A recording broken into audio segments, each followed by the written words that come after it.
Hello. Can anyone hear me out there? Look at this. Look at this. You know what that is? That is a cat being naughty.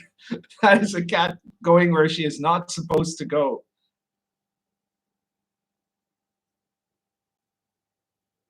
Anyone out there that can hear me? I just want to check. I know people are going to be coming in slowly, but it'd be good to know if you can hear me. Okay, good, great. Thank you, Richard. You're not supposed to be up there. What are you doing? Crazy cat. She's going to cause trouble later on. You're going to see things falling out of that shelf. That's funny. In the past, she's jumped up there and tried to like go down the shelf, knocking things over, but I've never seen her just sitting there. I think maybe it's because I pointed at her just now and she's not sure what to do now.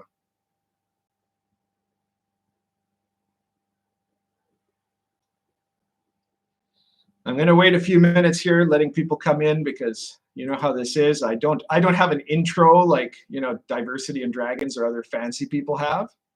So I'm going to have to see, you know, just wait until we get more of a crew in before I start with my stuff. But I guess I can start out by answering questions. And I see Matthew Sinans asked, what's the best thing about classic AD&D? Well, I don't think there's a single thing about it that is best. I think that what it managed to do, I think maybe if you want to say one best thing, is that it managed to capture the nature of heroic fantasy, which doesn't necessarily mean you play good guys, right? But it means that it is about the hero's journey and that sort of thing. A lot of people who don't like D&D complain about the levels and, you know, stuff like that, the classes, but the classes are archetypes and the levels are the hero's journey, you know, and that is something that has a subconscious appeal in most people because that is part of our monomyth, you know. So it's I think it's one of the things that made sure that that D&D, really, not AD&D, D&D was successful.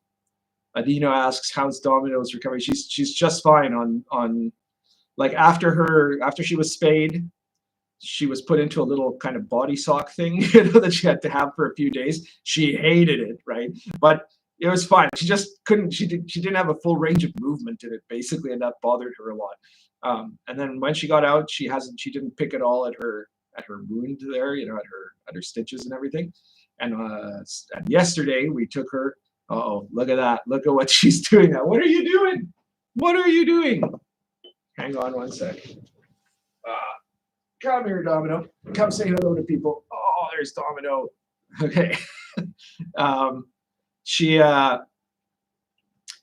Now she's biting my knee. This is a violent bite of revenge for having taken her off the shelf. So she got her stitches out, and now we've put a chip on her, and that means that basically she can now go. Oh, she's trying to bite me. Look at this. Look at this. Look at this violence. Look at the violence that she does. This is elder abuse. This is elder abuse, Domino. So she's now going to be able to go outside, even if I'm not there. You know, like I doubt she'll go out onto the street because I live in the inside of a block. There are these kind of, in the neighborhood that I live in, there are these complexes in the center of a block they're called conventillos in Spanish, means like little monasteries, I guess is what they would be called. And you have, like, in my place, for example, there's 6 houses that are in this little row in the middle of the block, right? Which is fantastic because it's very quiet, and it means that from the street you don't even know it's there. So it reduces the risk of crime, and it has, you know, the courtyard that you've probably seen in some of my shorts. It's full of green stuff, and she loves that. She goes outside and chases leaves and twigs and things, you know, and she's very happy that she can finally go out there and do that, you know. So it's nice. So yeah, but she's just fine. She's fully active again, and she's currently pissed that I took her off the shelf. But other than that, she's good. Hopefully she'll come sit on my lap in a moment here because it's still cold today. Let's see here. Hey, quit trying to attack me from behind, Domino. Jesus, she's clawing at my legs. Why are you doing that? Where did you go? She's vanished like a fine oak table. Oh, there she is. Okay. Why don't you just come sit on the lap? Come on. Come here. Come here. Come sit here. Come on up. Come on up. It's okay. Yeah. Sorry, guys, trying to get her to come up on my lap here. She seems torn. Come on. You know you like being on the lap. No? I'll leave you there. You decide. Crazy cat. All right. Flint Fireforge says, question, I am currently writing my first adventure. It's system agnostic. What do you think is the #1 mistake adventure writers make? Well, that's an interesting question too. It's a little bit of a tricky question. I think that obviously it's a big mistake if you are writing an adventure the way you would write a novel. If you have it, look at that. Look at what she's doing over there. She's going to climb back up there. If you're writing an adventure like a novel, if you have a plot that depends on the player characters doing certain things, and if they don't, either the adventure derails or the PCs have to end up in a certain place anyways, and so then you engage in what's called illusionism.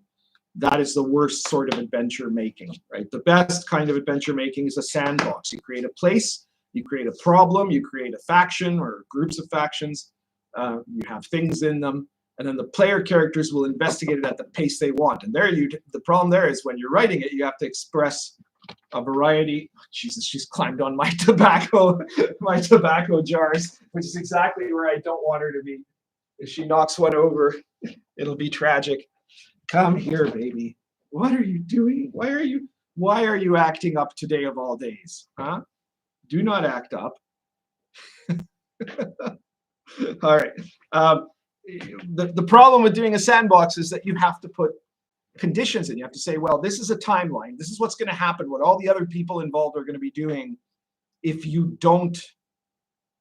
characters don't do certain things. And then if they do certain things, you have to have some idea of what will be the consequences of those things and try to put them in. As much assistance to the DM as possible of figuring out, well, what happens if the player characters go here first, right? That sort of thing.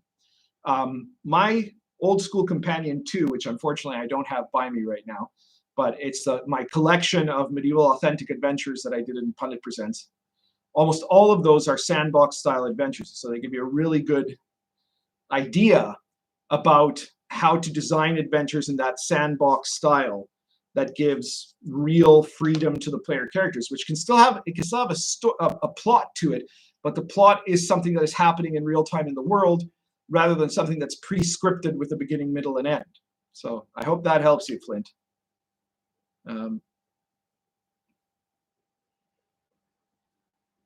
Adino says, do you have some favorite published modules? Well, do you mean my own or other people's? I would say, okay, if we go back to the classics, I think Keep on the Borderlands is probably the greatest archetypical classic D&D dungeon. You know, there are others that are in contention, of course, but that one is just a really, really great layout. You know, and it's in its time, it was in some ways better than most other dungeons that existed. And then there's well, there are a lot of other ones that I enjoyed from the classic period. Oh, geez, what's it called? The one where you end up in a crashed spaceship. Oh, somebody in the chat is going to know the answer to that. Well, by the way, for anyone who's coming in, I'm just answering questions right now on the basis of, the waiting for people to show up. Oh, geez. Hang on, guys. I forgot something. There is one thing I've got to get. So give me 1 second here. I'll be right back.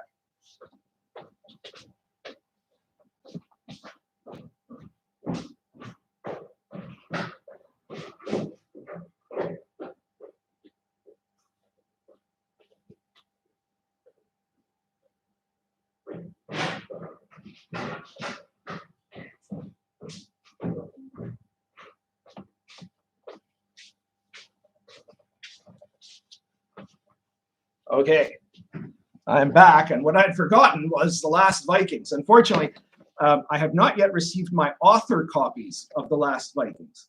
This is a proof copy, and as you know, usually when I write a book, I'm one of the last people to get it, because after the book goes live, then they send me the author copies, and that takes weeks. But Mad Scribe decided to take a chance. And he sent me a proof copy ahead of time, before the book went out, so that I could make a promotional video about it. And that video is already in my channel. You should check it out if you haven't seen it already. It is from this book, but it's the only one I have. And I had it downstairs, so I had to bring it up here, because part of what I hope to do today is have a kind of an Ask Me Anything about the Last Vikings, if people still have questions they want to know about it. Wayne coming in hard with a $50 super chat. How do I'm using the new YouTube Studio. I have no idea how to pin this. There's got to be a way. Did I do it? Did I manage to?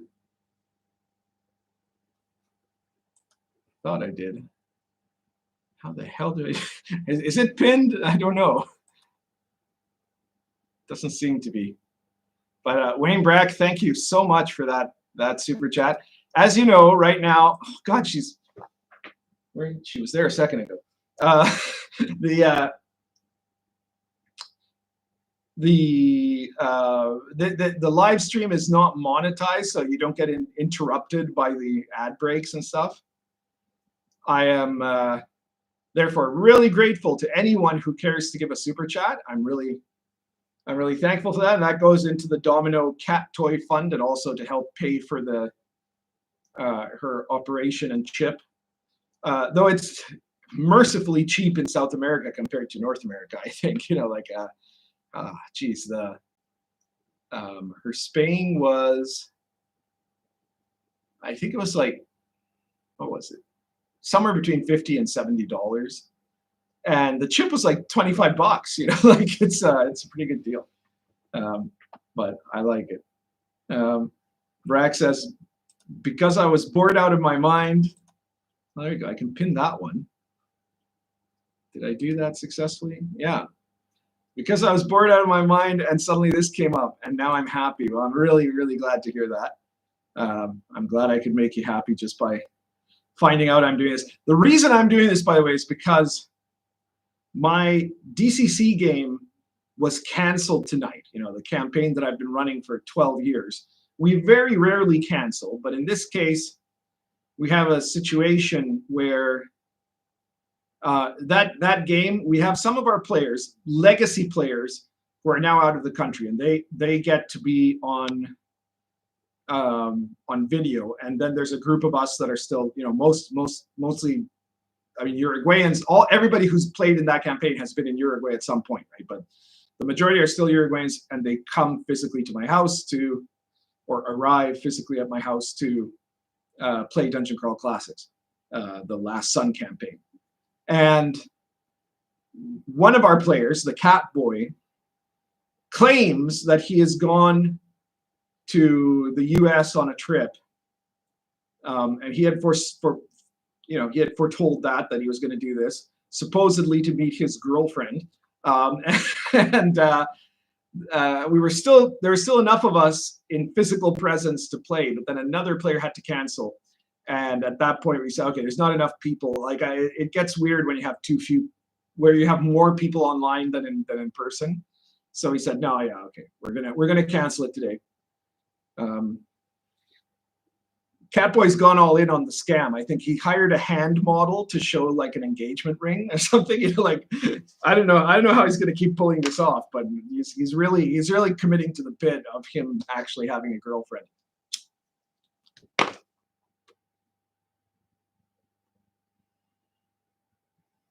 Thank you very much, Wayne. You said you can spend a little bit on beer and tobacco, brother. Well, thank you. I'm not a huge beer drinker, especially because in Uruguay, almost all the beers are like German pilsners, and I don't care for those as much. If there was a lot of cream ale around, I might be drinking more beer, but I'm not a huge drinker altogether. But I'll definitely be spending some of it on tobacco, and I'll be spending some of it on my iced coffee habit. Yeah.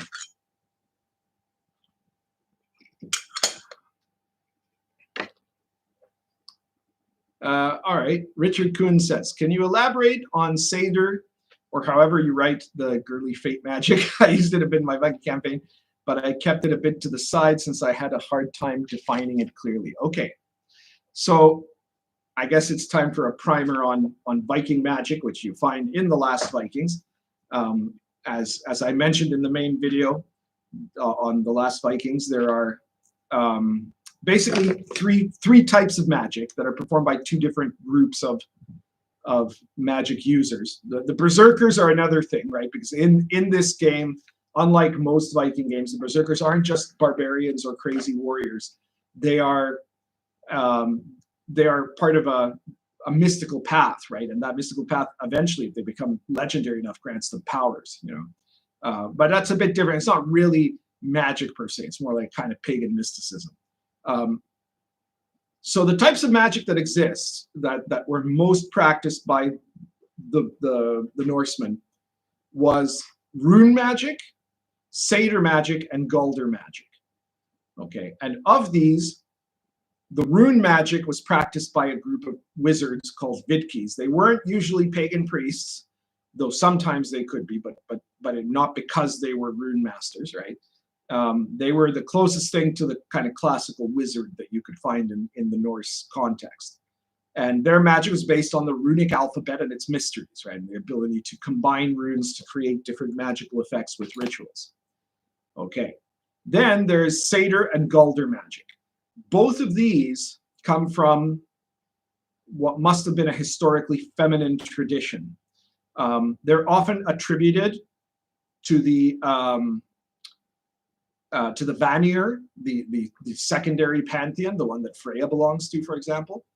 And their magic is ritualized magic, and the two of them are kind of magical opposites. They both work on the base of a kind of trance, but one is a trance of ecstasy, of losing yourself, and the other one is a trance of extreme concentration. Galdr magic is concentration.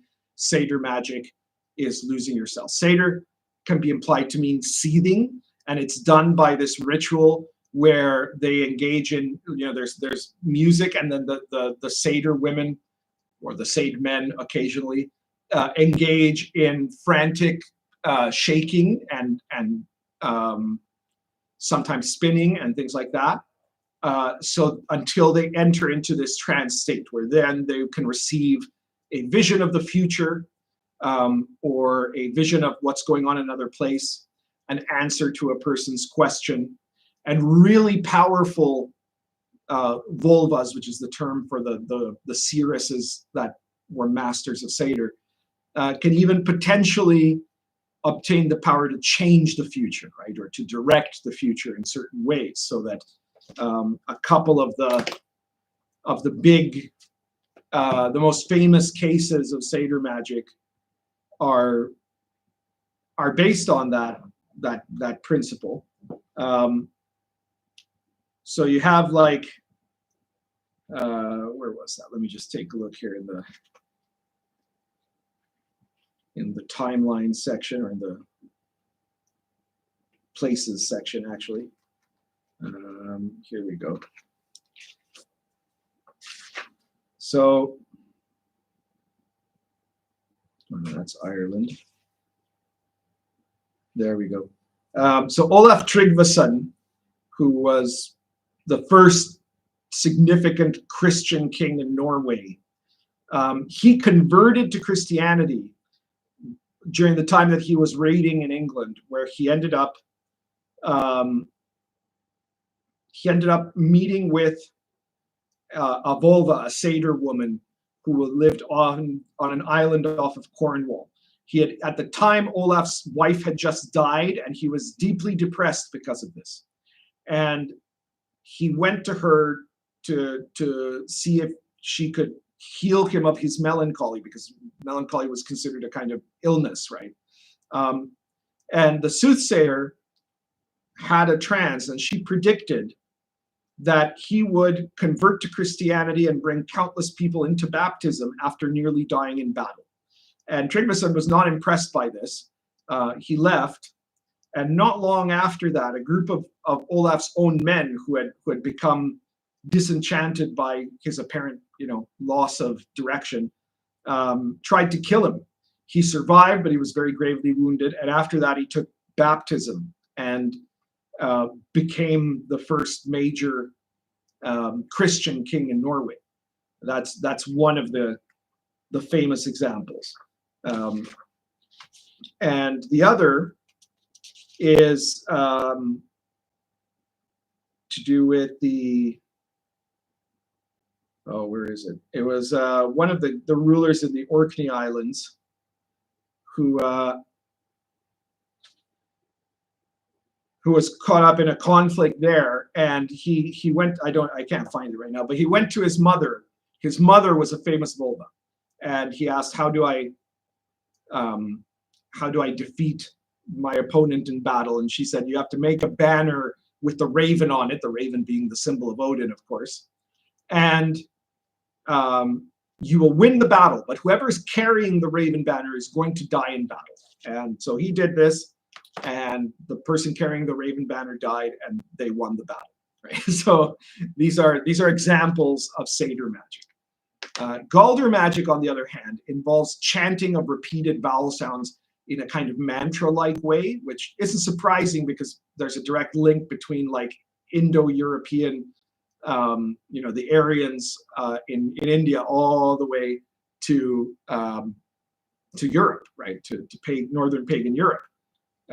Both the Slavic pagans and the Norse pagans engaged in the chanting of vowel-sounding, otherwise nonsense chants that are not too different from the kind of tantric mantras that you still see in the north of India. So Galder magic, in that you don't lose yourself. Instead, you become intensely focused on the concentration of what you're doing, and that these ineffable words that have inherent power, the power of the word, creates magical effects. I don't know if that's an adequate explanation for you, Richard, if that's enough to answer your questions, but let me know. Garin says the forums, that is the RPG site, is asking, validating, click to continue to the site. Is that a hacker unexpected feature? Okay, Garin, thank you for asking that, actually. For any of you who are on the rpgsite.com, and if you're not, you should go check it out because it is the best forum for talking about RPGs. And I know you can talk about RPGs on Twitter or some Facebook groups or something, but the pace there is poor in the Facebook groups. And on Twitter, you can't get major content and you can't have long discussion threads, right? Like they show up and die out and then you can never find them again, right? In the RPG site, it's a classical message board. It's been around since like 2005, right? And I'm the boss of it, so it's a free speech site. You still have to only talk about the subjects that each board is for, but as long as you do that, you're fine, right? You can't just jump into like blatantly political topics that have nothing to do with RPGs. But if you're talking in topic, then you're good. And okay, so what has been happening is that apparently, and this is not just happening on the RPG site, you're probably going to see this in a lot of places. You've probably seen a lot of other websites that you click to go to them, and then suddenly you get this Cloudflare thing that says validating to prove you're a human. Right. The reason that's happening is that because there are people using AI that are sending out now a just incredible amount of AI information seekers, right, that are going into these sites, that are bots going into these sites and basically, what do you call it, harvesting information. And this is causing terrible problems in terms of the load on the sites. It slows everything down. And so a lot of places have been using these verifications to try to stop those bots. And the same problem was happening on the RPG sites. So those of you who had been here the last couple of days might have noticed there were times that the sites was taking forever to load. So our Brett Bernstein, who's the tech mod, set up this validation button. So you click that, and it should be good for your account and IP for like 30 days. And then it'll ask you to click it again. It's not a big deal, but it's not a hack. It is a way to make sure that we don't end up being crashed by massive amounts of bots, which apparently was what was happening. So yeah, scrapping data, exactly, ACCS. So that's the reason why, and it's not, there's nothing wrong with it. You can go ahead and click it, and it'll just take you to the site. It's just a way to make sure that you're actually a person. There she goes again. What are you doing, Domino? Oh my goodness. That cat. Okay, we got like 27 people here. That's not too bad. You know what I noticed when I was doing my live, setting up this live stream? I was looking at the views that the live streams have been, the different live stream videos have been getting. And, you know, some of those are up front during the live event. And of course, a lot of them are after, because people will watch it if they weren't able to have it right off the bat. You know, they weren't able to get there when it was live. And incredibly, my last several Pundit Encounter videos did more poorly than the one where my guest never showed up and I had to do it alone. So I'm not sure if that's going to follow here. If it does, that's a strange trend, because it means that my fans would rather just hear me talking by myself or talking with, I guess it might be because I'm talking more with you in the chat than they would like to see me interviewing someone. I'm not sure. Otherwise, if that doesn't turn out to be that way, maybe it was just the particular people we brought in. But like, that includes the one that had Venger Satanis, and I think most of you guys are some kind of Venger fan. Maybe not as big a fan of him as you are of me, but I would have thought that he would have at least drawn a good audience. And I mean, he did, but I just noticed that for whatever reason, the last solo live stream I did got more views, which is part of what encouraged me to do this, if only to like test it out to see if it happens again. So today I am, first of all, talking about the Last Vikings. If you have any questions about the Last Vikings book, this is the moment to ask them. You can ask me anything about it. You can also ask me anything about any of my other products or other general questions if you want to. I will say that the Last Vikings, in case you haven't heard already, has been the fastest successful game I've ever done, or the fastest successful book. It's not a game, it's a setting, but that's a campaign book, I guess you'd say. But it hit copper in less than 24 hours, and it hit silver in about 48 hours. That's big, because silver takes a lot more sales than copper. So it is just rip roaring ahead. I haven't checked today, but I believe it's still a silver bestseller. The next tier is Electrum, and that one takes even more than silver. Like each tier is more sales have to happen for it to get there. But I think it even outpaced Baptism of Fire, which was my previous fastest seller. And of course, Last Vikings is part of the setting of Baptism of Fire. It's set at the same time period, and the default rules are assumed to be Baptism of Fire, though you can use pretty much any OSR rules, obviously Lion and Dragon, but other ones too if you wanted to. So yeah, that is a really good sign. I want to thank everybody who's bought The Last Vikings, and if you haven't, you should go check it out. I also really appreciate that a lot of you have put in ratings on the drive-through. Now, drive-through has this thing, and I understand perfectly why they do it. It's so that there isn't like manipulation or, you know, angry ratings or something. That you have to buy the book and then you have to wait 24 hours before you can do a rating or a review. Also, if you're a publisher on drive-through, you can't do ratings or reviews, which is also fair, because otherwise somebody who's in your competition could be like trying intentionally to sabotage you or something, right? So that's fine, that's understandable. But if you're not one of those people and you did buy the book, I would be really grateful if you could just pop in again there and do a quick rating. Or if you really want to, do a review. Reviews take a bit more effort, so I'm not expecting it, but you know, a rating takes literally a second to do, you know. And that really helps out with the book, you know. So, any questions for me? I will eventually get to another topic which popped up this weekend that is just hilarious, but I'm waiting to see if there's anyone who wants to have any questions. Last Vikings is awesome. Buy it. Thank you, Josh Peters. I really appreciate that. Oda Manjiro says, does this game complete the set of L&D giants with frost giants and fire giants? Well, that's a difficult question. What it has is the giants as they are perceived of in the Norse mythology, the Jotun, the descendants of Ymir. And it has the classic mountain giant, which is the later generation of giants, because I think the oldest giants are actually extremely powerful beings that are kind of basically another class of god, you know, in the similar way that the Titans were, or something like that.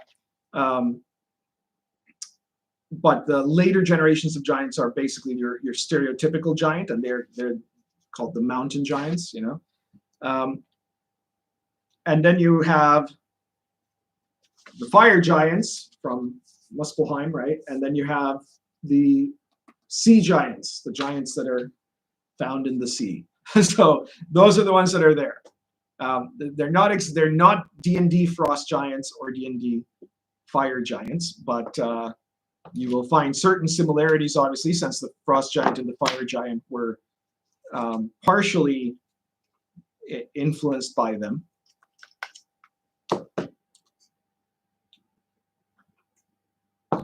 Garhan says, your Last Vikings is probably selling well due to the section on random charts and then subcharts, which is platform agnostic. Have you thought about doing a book on how to develop that for a campaign? Yeah, that's an interesting question. And it's a bit tricky because it as a book, maybe I need to do a university course on it. That'll make a lot more sense when we get into the other main topic of the day. But what you have to do is learn how to think in the setting, which means you have to understand your setting really, really well, right? And then what you have to do is to make the tables in such a way that they have a probability distribution, right? What you can't do, for example, is just have a table, well, for the most part, right? There are some places that you could do, like if you were going to do like 100 different complications, right? And they're all meant to be a variation of complications. It doesn't really matter. There's not an odds element involved there. You could do just a D100, one in each entry, right? That would be okay. But if you're doing stuff that has to do with like the chance of something happening, there you have to alter it. Like, so for example, and the best example for this in a way that kind of the closest thing to what you're asking for is something that I've already done, which is Cults of Chaos. And in Cults of Chaos, you can see I have a generator that allows you to make an entire adventure focused around an enemy group. And it takes less than 10 minutes of rolling dice and making choices, right? And in this, I set up these cults. They're on the basis of social class, right? So being on the basis of social class to start with, you can't just roll randomly and there's an equal chance it's a cult of peasants or a cult of nobles. Why? Because there are way more peasants than there are nobles. Now, obviously, you're not going to do it exactly proportional to size, because also you could argue that even though there are a lot less nobles, probably they have a lot more free time, and so there's more of them likely to get into trouble, right? So, even so, what you're going to want to do is have a distribution, right? So there's like a 50% chance that a purely random cult will be a peasant cult. Now, you as DM can choose instead to have a cult of priests or a cult of nobles or a cult of burghers or a cult of villains, right? But you roll, and the odds will determine it if you do the roll. And similarly, when you think of the types of cults, there are going to be some cults that are going to be more likely than others. One of the higher probabilities in each of the first subcategories is that it's actually a fake cult. That what it is a heresy or a scam that has been set up by someone, but that has no real magical power, right? And then after that, you think, well, the next couple of categories that would be most likely to happen would be something like witchcraft, right, which is kind of general witchcraft. An old religion, which is to say a pagan survivalism, right, that there are some people that are trying to bring back the cult of Cernunnos instead of Christ, right, or a heresy, which is someone who is preaching the true religion, but it has some very weird ideas about it, right, that are probably wrong and might be dangerous. And then the last entries, which are all single-digit entries, are like weird cults, right? Elf cults, object cults, cult of the frog god, stuff like that, right? So that creates variation, right? And then you'll want to figure out, you need to flesh out all the details of what these cults are like. But you can make a number of random tables that will give you information. So here you have like the location of the cult, the resources the cult has, complications that the cult is currently experiencing, and then some optional ones too that we have, like recognition method, how do the cults identify each other, cult taboos and obligations, examples of rituals, reasons for joining a cult, stuff like that. And there's also a mechanic there to determine whether somebody already knows that something is up, or whether the cult is still completely secret. And so that's a great example of a multiple table generator that you roll all those up, and you then put it all together, and you've got an entire setup going for both a faction, basically, and adventure cues related to that faction, right? What are their goals? What are their complications? How is it likely to affect the setting, and how the PCs are going to be able to get involved in it.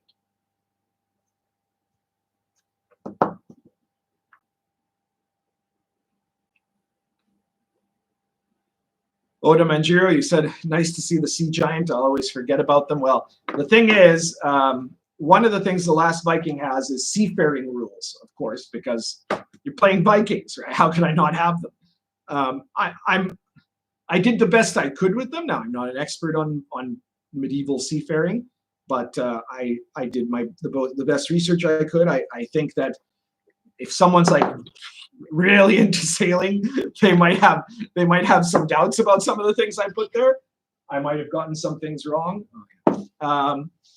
but I think they're pretty good, right? And of course, one of the things that can happen at sea is that you will have a maritime encounter, and that's another good example of a stacked table, because you'll have probably the biggest encounter you could have in a random table for seaborne encounters would be weather, right? The wind dies, or storms show up, or there's some kind of other weird, natural phenomenon.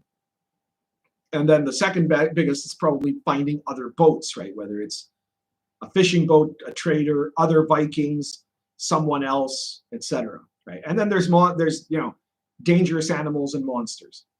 So I definitely had the sea giant in there, because the sea giant can be a really important encounter if you're at sea. We're up to 37 people now. I really like that. That's wonderful.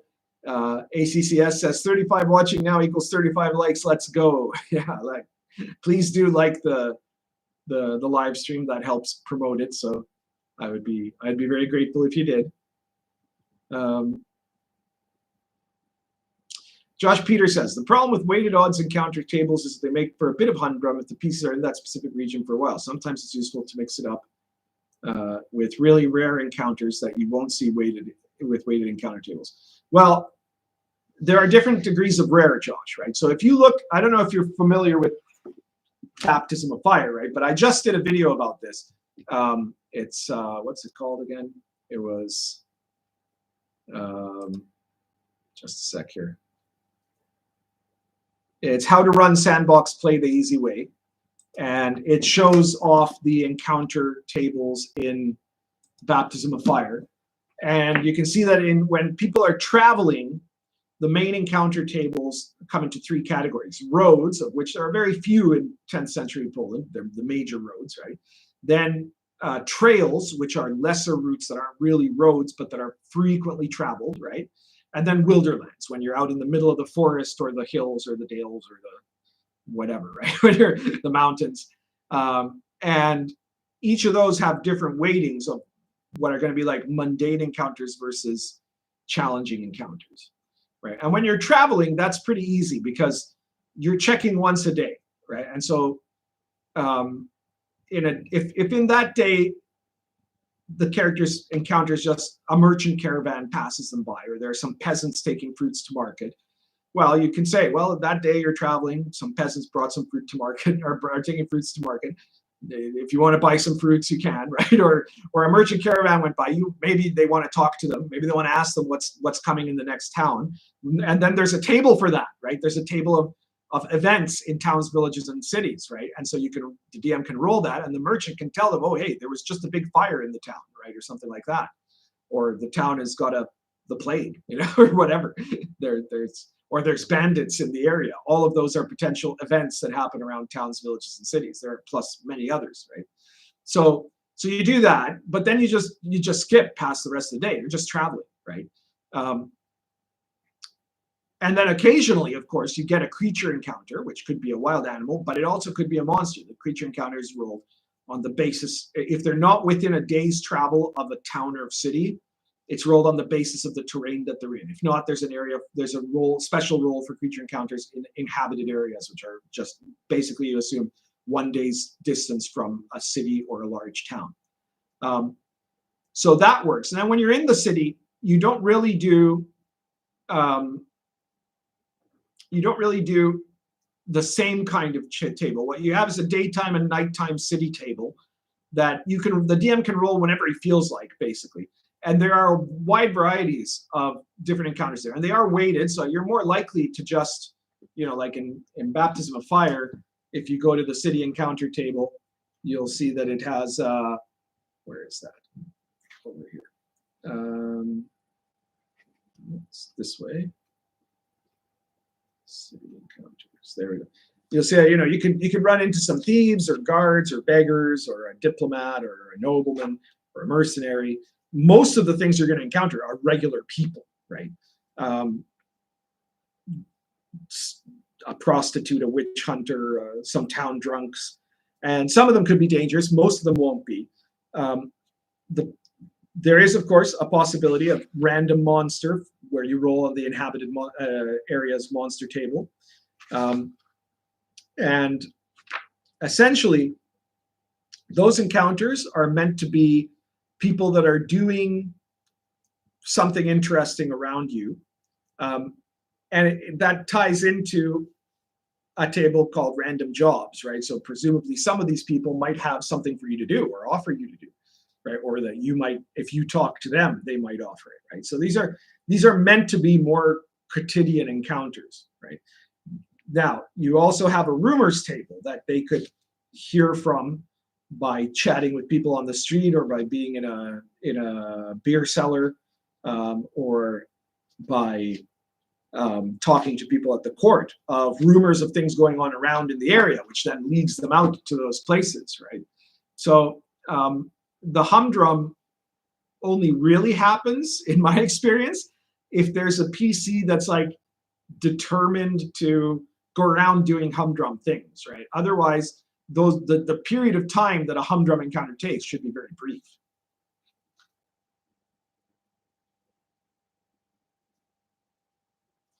Garhent asks, for drive-thru RPG, if you get access to your buyers, do you do surveys like once a year to not chase them away? Get marketing info on what they want equals more sales. Well, Garhent, that is a very good idea, but I don't publish my own books. I'm very lucky that I'm so famous in the context of the OSR, at least, that I don't have to publish. Because if I published, I guarantee you, it would look nothing as good as this, right?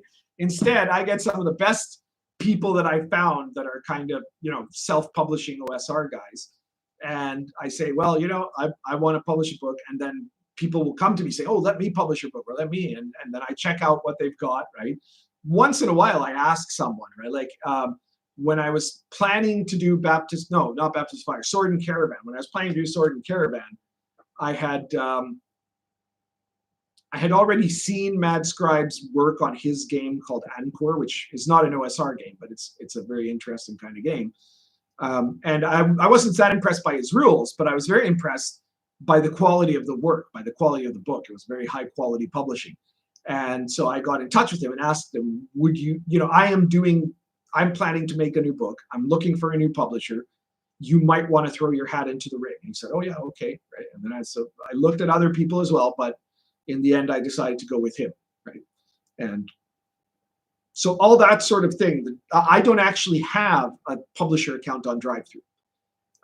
My publishers have the accounts, right? And they sometimes do those things. They don't. I leave that up to them, right? I don't want to take charge of their side of the business. But if you are a publisher, that is probably a very good idea. You always, whatever you're doing, if you're publishing RPG products, you want to have some ongoing connection to your clients, right, to your customers, especially if you're also the writer of the books, right? Like as in this case, I'm the writer, Baptism Fire, Last Vikings, Sword and Caravan, and so I have a rapport with the fans who buy my books, of course, right? But Mad Scribe should also especially have a rapport with the people who actually buy the books, right? Now, I hope a lot of you do buy all my books, right? But some of you might not buy Baptism of Fire at all. Maybe you're into like World of the Last Sun, or maybe you're into I don't know, Arrows of Indra or something, right? And you just didn't get around to the other ones or something, or they're not what you're interested in, right? So then he wouldn't bother with you, but he would bother with the people who bought Sword and Caravan and Baptism of Fire and the Last Vikings and the various other source books that he made for those. So being in touch with your customer base is crucial, no matter what, of course. Ben Brown asks, what's the chance we get a historical game set in South America from you? I'd say pretty low, actually. South America is, you could do an Inca game, but I don't really think it's not an area of expertise of mine, and it's not something that I think I would want to do. But other than that, South American games, South America is largely, okay, there was a bunch of revolutions against the Spanish. Then there was a bunch of civil wars within each country. And it's not that interesting. I'm sorry. And from my point of view. And, here in Uruguay, for example, there were people that made an RPG that was set in Uruguay. It's not very popular, right? Even RPG gamers in Uruguay, most of them are more interested in playing, Dungeons and Dragons or Call of Cthulhu or Vampire the Masquerade or something. And they might play Vampire the Masquerade in Uruguay, or they might not. I don't know. It depends, right? But they're not that interested in that setting, and so you do have to think a lot about what settings you want to do. Now, when I did Sword and Caravan, the thing I was really interested in, you can tell this is the copy I use in my games, right? It's got full of bookmarks there. when I did Sword and Caravan, the thing I was most interested in was doing an Al-Qadim style picaresque campaign for the whole Silk Road, right? With all these incredible weird cities that no one has ever heard of, that wasn't a historian at least, or from those places, and the weird and wild things that are there. That's what really drew me. But I also realized that if I just did a campaign set in the Silk Road, a lot of people would go, I don't know anything about that, and they wouldn't buy it. And so what I did is I combined it with the Third Crusade, which is awesome too, right? And so I had no problem going into that, because that's my historical area. That's part of my historical area, generally speaking, at least, of professional training, right? I wasn't a huge historian of the Crusades before this, but it was easy because of my previous training to look into that, right?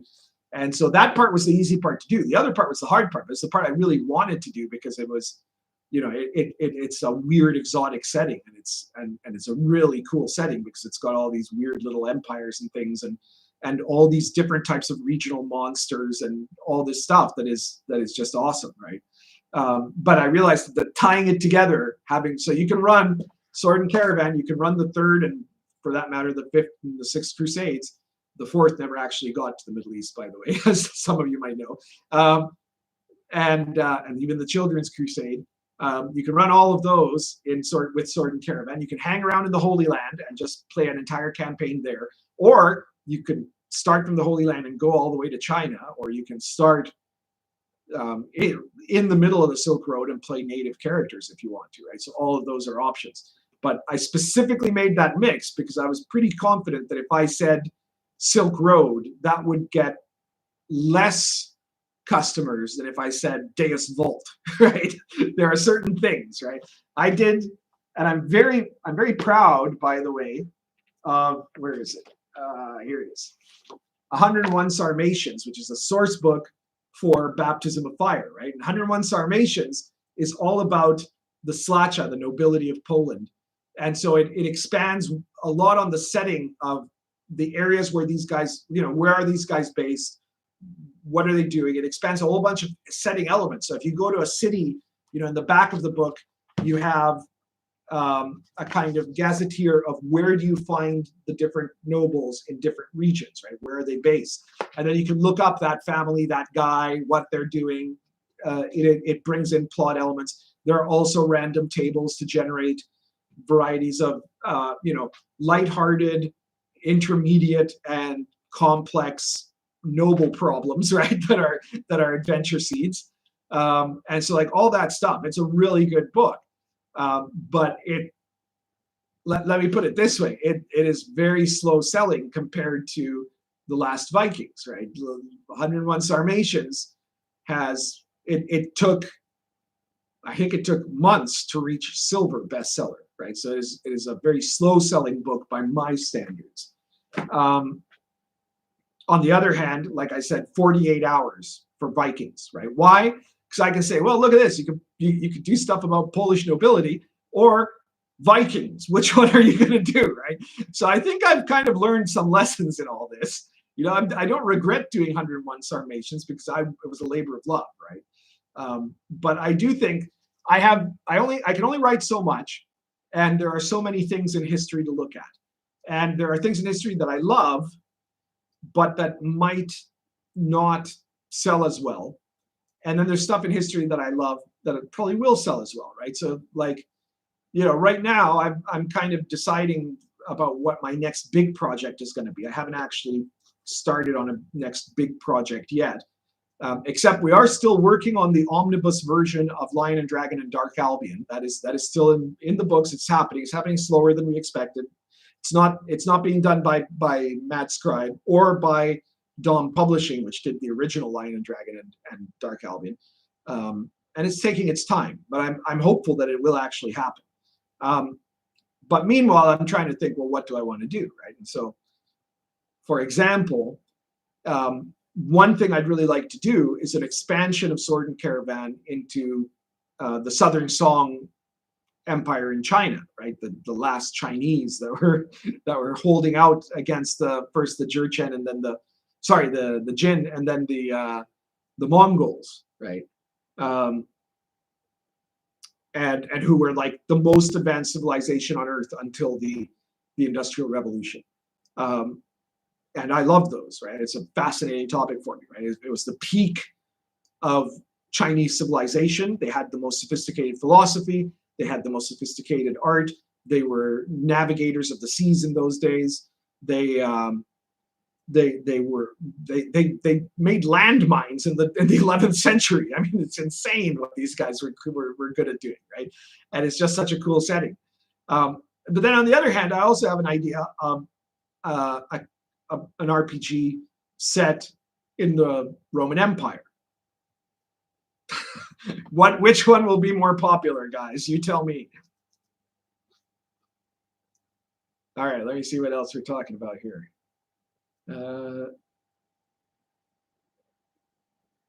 Josh Peters says fair. It definitely helps to take terrain into account. Well, it especially helps, you know, in late medieval settings.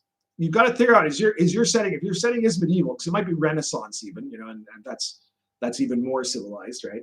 But is your setting late medieval or early medieval, right? Because if it's late medieval, things are very developed at that point. And so there, like in Dark Albion, I was very focused on telling people, look, the areas where there's large settlement, those are the civilized world. There should be very little monsters there. There should be very little weird things there. There are still some, but those are a rarity that happens strangely and is disruptive, right? But then if you go out into like the wilderness, you go into the deepest parts of the remaining forests, you go up into the hills, you know, in the places that are far away from civilization, that's where all the wild things are, right? That's where you have the elves, that's where you have the giants, that's where you have all that sort of thing, right? But in early medieval, it wasn't the same. In early medieval Europe was highly depopulated. It had a very low population rate per square mile, or if you would.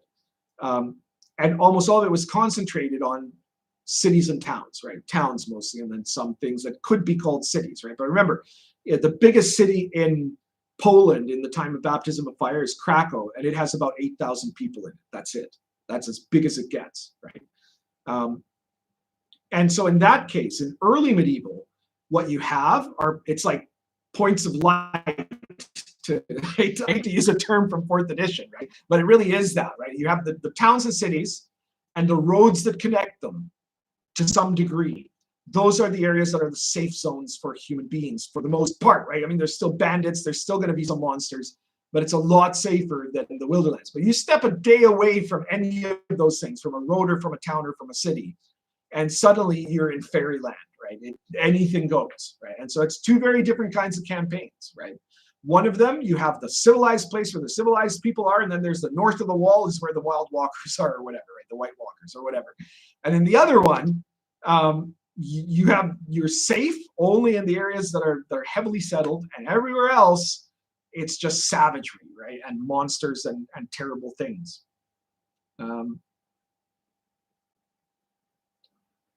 Tabletop Gaming says, with Wolf Phototech says, the Last Vikings on Amazon is 157th place for the best-selling Dungeons & Dragons game leaderboard. Well, that's pretty good, actually, on Amazon. I will point out that at one point, it was in the top, it was the top 3 in drive-through in the first couple of days. Now it has dipped down, you know, it's been more than a couple of days, but still in 12th spot, which is pretty good considering that there's up ahead of it, there's 2 different versions of Daggerheart apparently, and then some Warhammer book, and then a few things I don't recognize. And then on the OSR table, it is still currently number 3 on the OSR table, and it's been there. Like it had gotten at one point it was number 1 for a short while. For a few days, and now it's dipped down to number 3. Mythic Bastion Land, which I'm not familiar with, and Ashes Without Number by Sine Nomine. That's the current number 1.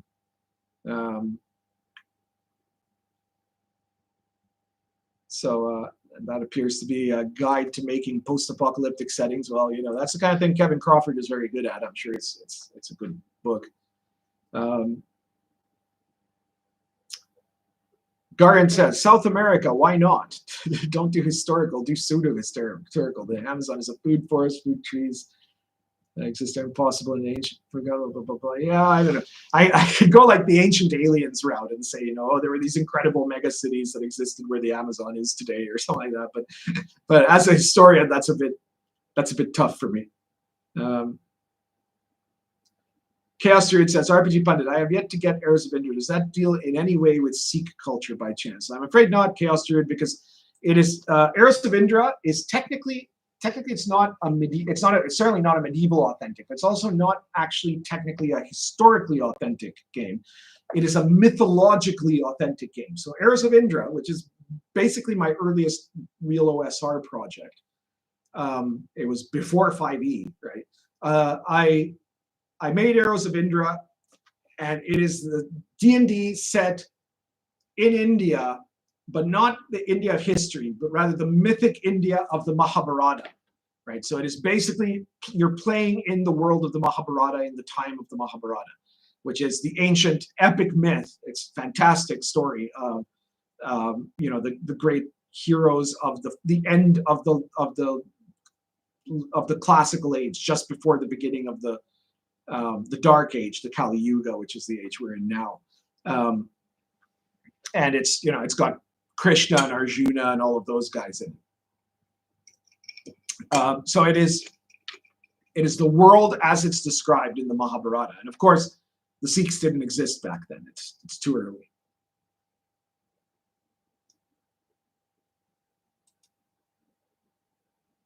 And you know, the S Knight says, ooh, for me, I would choose the S&C expansion. Okay, so that's one vote for the Song Dynasty. I'm kind of surprised by that, because I'm thinking, you know, like, supposedly men think about Rome at least once a day, right? I know I do, but I'm a historian, right? So I thought that was just me, right? But now, according to the internet, every man thinks about ancient Rome at least once a day. You know, I still don't know if that's real or not, but it should be, shouldn't it? You know? All right, let me get another pipe here. And if you guys have any other questions for me regarding, well, anything that we've talked about so far, but in particular, if you want to know anything more about the Last Vikings or Baptism of Fire, incidentally, be sure to check out, if you haven't checked out yet, at the Red Room store, the latest issue of the Red Rooms. It went live Tuesday. The Pundit Files 35, the Dungeon of Doom. And this is a fantastic dungeon. You know, my last one, I don't know, I've been doing a lot of dungeons lately, and that's weird for me because I'm not a big dungeon guy, right? But the last one I did was the Combat Wheelbarrow Maze, which is an amazing dungeon. I came up with it. It is basic. It is a bit of a mockery of the combat wheelchair, right? Except you're using a wheelbarrow instead. And but it's also a real dungeon, and it's a very interesting one because it's a contest dungeon that shows up once a year, and it allows only 8 teams of 2 contestants to go in. One of them in the wheelchair, the other one pushing the wheelbarrow rather, and the other one pushing the wheelbarrow. And you have to get through this maze. There's all kinds of dangers, and you're looking for the ultimate prize. And the first guy gets the ultimate prize wins the dungeon, basically. The Dungeon of Doom, on the other hand, I wasn't expecting to do another dungeon so soon, but Sandy Peterson, a friend of mine and the creator of the Call of Cthulhu RPG, posted on Twitter a dungeon that had been drawn by his grandson, Zoran Peterson, who's 13 years old. And this is a badass dungeon. It is it's a better dungeon than I could have done at the age of 13. Certainly for artistic talent, but also for creativity. And he has like a level of irony beyond his years. You know, like I was not that ironic at his age. And it's really cool, right? And so I saw this, and he said, everybody, you can take a look at it and whatnot, right? And he showed it, and I contacted him immediately. I said, I would like to fill in this dungeon, right? Because it's just the map, right? And the map shows a lot of the dangers in it, right? But I said, well, would you mind if I if I made the actual dungeon, right? Like if I explained what's in each room and the running through it and everything. And he checked with his grandson, and his grandson said, okay, as long as he got credited for it, which he is. And so here I have the Dungeon of Doom. It is a real dungeon. You can totally play it. It's a little bit gonzo, of course, because it was done by not just a 13-year-old, but the 13-year-old grandson of the guy who made Cthulhu popular again. Okay, so although strangely enough, there's no Cthulhu entities in it, right? Like there's a lot of terrible things in it, but none of them are mythos stuff, right? But it is really funny, and for $3.50, you can get the Dungeon of Doom. You will probably like it a lot. And if you're looking for dungeons, also check back a few issues and pick up the Combat Wheelbarrow Maze. The next issue of the Pundit Files is going to be another set of space opera locations that you can use. It's for the campaign I'm slowly developing in Pundit Files for Star Adventurer called Sons of Heaven. And so it details other areas, types of buildings and locations that you might find in the ruins of the Human Confederation. So take a look at that. You'll probably like it. Let me see here what people are talking about now. Josh Pierce says, definitely the song Dynasty game. The Romans have been done a lot. The Romans have been done a lot, Josh, but it wouldn't be the way I would do them. I have an idea. It would be a specific type of campaign, and also I don't want to talk too much about the type of the campaign it would be yet, but I would be setting it in a later period than most Roman games I've seen. Like my thought would be to set it after Commodus, right? So when the empire is starting to decline, right, at the beginning of the Troubles, let's say.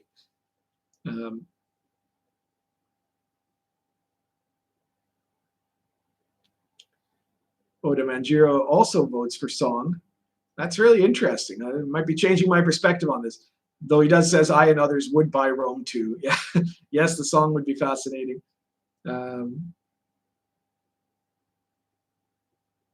Daryl Arid says, just dropped in. Hello.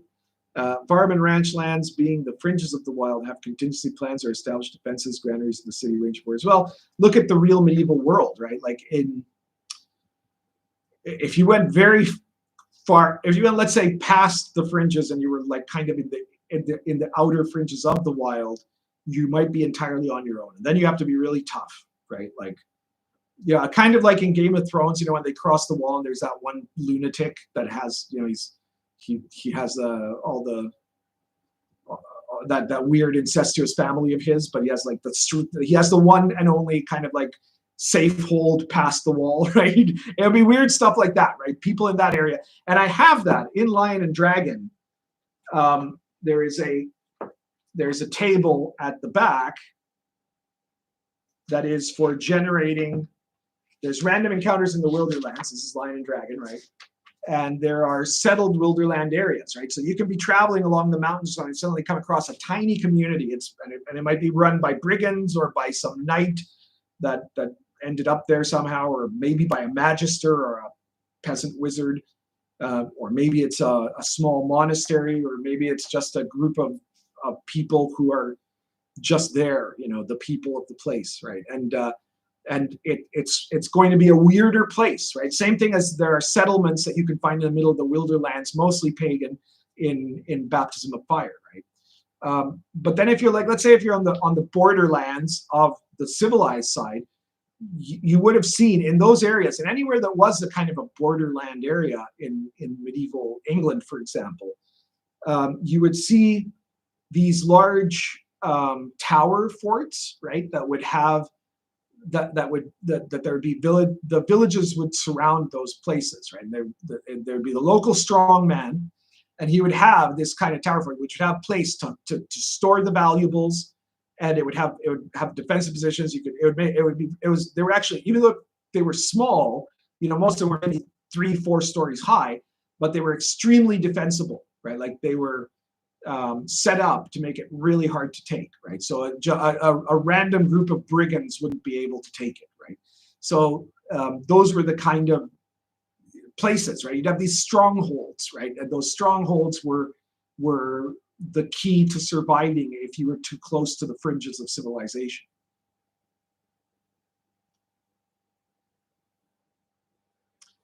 Adino says, didn't Sandy's also actually help create some of the layers in the Doom computer game? Yeah, Sandy Peterson was deeply involved in the Doom computer game, but this isn't actually related to the Doom computer game. It's just Doom as in you're doomed if you go into this dungeon, right? Josh Pierce says, later Roman Empire is more interesting, sure.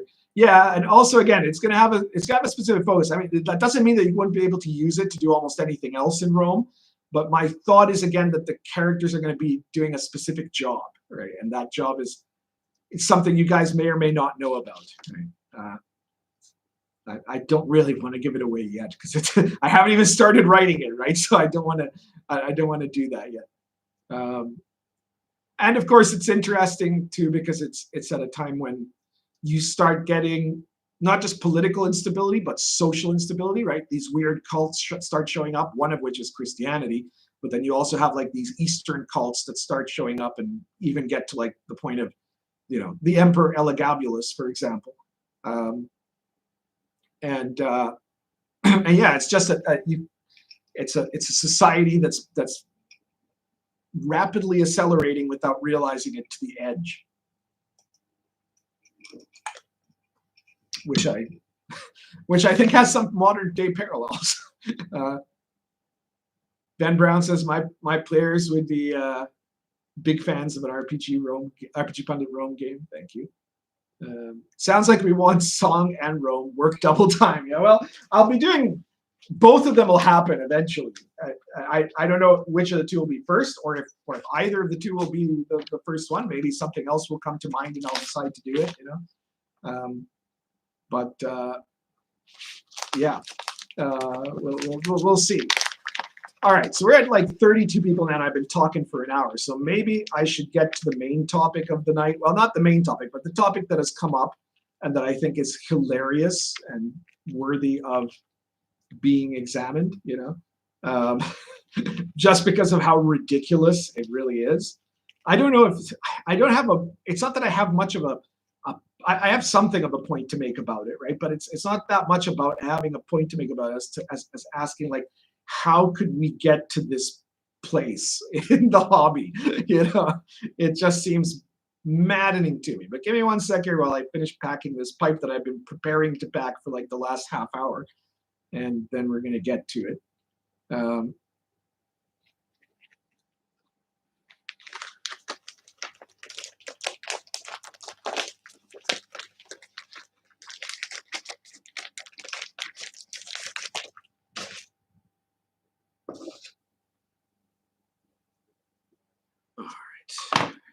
Go. Gonna light this up. This is my biggest pipe, by the way. It is, I believe, part of the Sherlock Holmes collection for Peterson. Not Sandy Peterson, Peterson pipes. I presume Sandy Peterson doesn't smoke.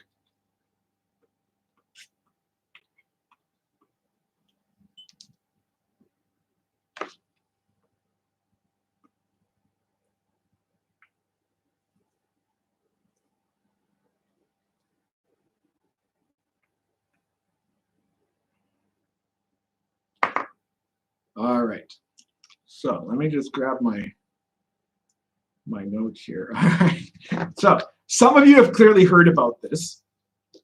I know that a few people have scooped me with videos just because I decided to wait until the live stream to talk about it. What I'm talking about is, so you remember a while back there was some people that made this event called D&D in a Castle, which is to say that it was a real castle, obviously a modern day, you know, a real castle in the modern day. And the idea was you paid thousands of dollars to travel to this castle and play a D&D session inside the castle. And a lot of people who had been involved in it apparently ended up feeling like it was a ripoff. And I believe there were some, geez, who was it? Was it Ginny D or something? There was a couple of YouTube celebrities, like 5e celebrities, that got involved in this, right? And they took a lot of flack for it, you know, because it was, for whatever reason, considered some kind of ripoff. I don't remember why, but the same people are now doing a new project that they call Dungeon Master University. And this is actually going to happen in Georgia in January of 2026, and they're now taking sales for it, and it is booked as a conference-style retreat focused entirely on the art of dungeon mastery. Registration includes all meals on site, enrollment in one primary course, and access to unlimited seminars targeting a wide array of fields and experience levels so that all participants can challenge themselves and grow in their abilities as a dungeon master. So what do you get? The primary course runs for 2 hours each morning and afternoon for a total of 8 hours of instructional time. Seminars are 45 minutes and are offered throughout both days of the event. Game Lab takes place in the evening. It allows students to run a game of D&D for one of our faculty dungeon masters and receive their feedback. Students can also sign up for office hours with our faculty. Okay. For a half-hour one-on-one questions and answers, offering a deeper dive into your questions and explorations as a dungeon master. The DMU takes place in Atlanta at Oglethorpe University with accommodations at the JWC Marriott at Lenox. Then there's the registration thing.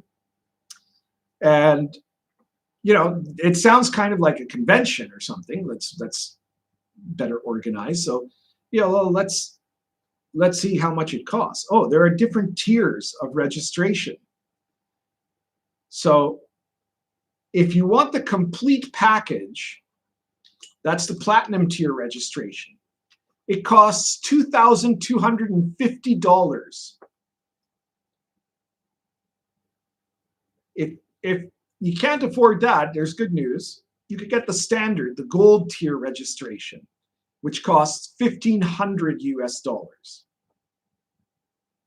And if you're too poor for that, you can slum it with the silver tier registration, which only costs $995. Okay, so what do you get for these? If you get the silver tier, you end up getting one course, access to seminars, meals on site during event days, train tickets from the hotel to the university, and access to the evening game labs on a space available basis. If you pick the gold tier, you get the above plus premium access to watching the game labs, one office hour appointment, that's a half hour with one of the faculty members, admission to the VIP welcome reception, and a welcome gift pack, which includes the official Dungeon Master University backpack, which they claim has a $250 value. That's got to be a hell of a backpack. Okay, this is my bag. It's my magical mystical bag that I've had since 2017. It's a Swiss bag apparently that I bought. Actually, I bought this in Seattle. Yeah, I bought it during one of my trips to Seattle, and it cost me $50 US. That's a hell of a bag. I cannot imagine a backpack that's worth $250 better have a jetpack in it or something, you know? Anyway, the platinum tier registration includes everything in the silver and gold. Plus, you get a one office hour appointment with premium access to office hour sign-up. So you get first choice on signing up for one specific 30-minute session with one specific faculty member. That doesn't sound as good as it seems at the beginning. A game, and then here's the big thing that you get as a platinum member. You get a game audit. You get to run one of the game labs. Now, one of the game labs is that you're going to DM, and one or more of the celebrities and experts who are running these courses are going to sit in your game and play in it. And then after that, they will advise you in a professional manner with coaching about what you did right and wrong, you know. And then you will also be given a limited edition Dungeon Master University varsity jacket.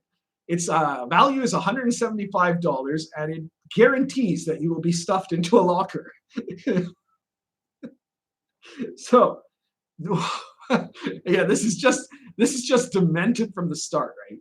But the terrifying thing here is that that they're expecting that there are people who are going to pay for this, and they might not be wrong, you know, because that's at this point in time, you know, at this moment. I mean, if they had done this a year earlier, definitely like a year and a half or 2 years earlier, I think that they probably would have sold out, right, for sure, because that was like the peak of the fad popularity of D&D.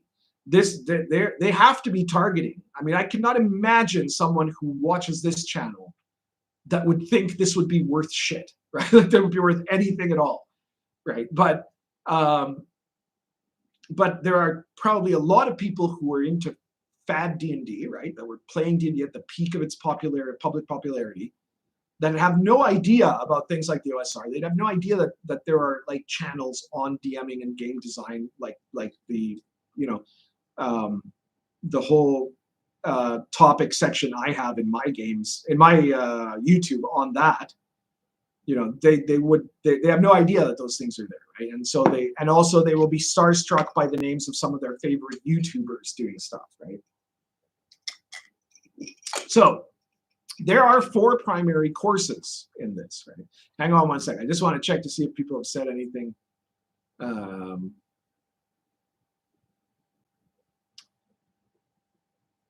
DM University, aka Build a Better Railroad. No thanks, says Dice Tales.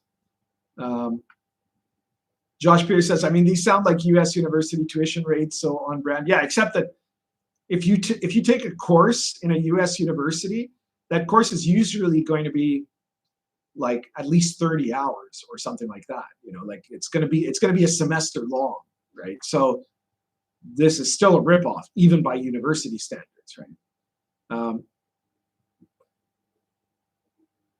Adino the S9 says, this is how WotC is expanding the brand. Well, these guys aren't WotC specific, but apparently they have like permission from the Wizards of the Coast to use the D&D trademark or whatever the term, which I'm sure they must have paid for or something.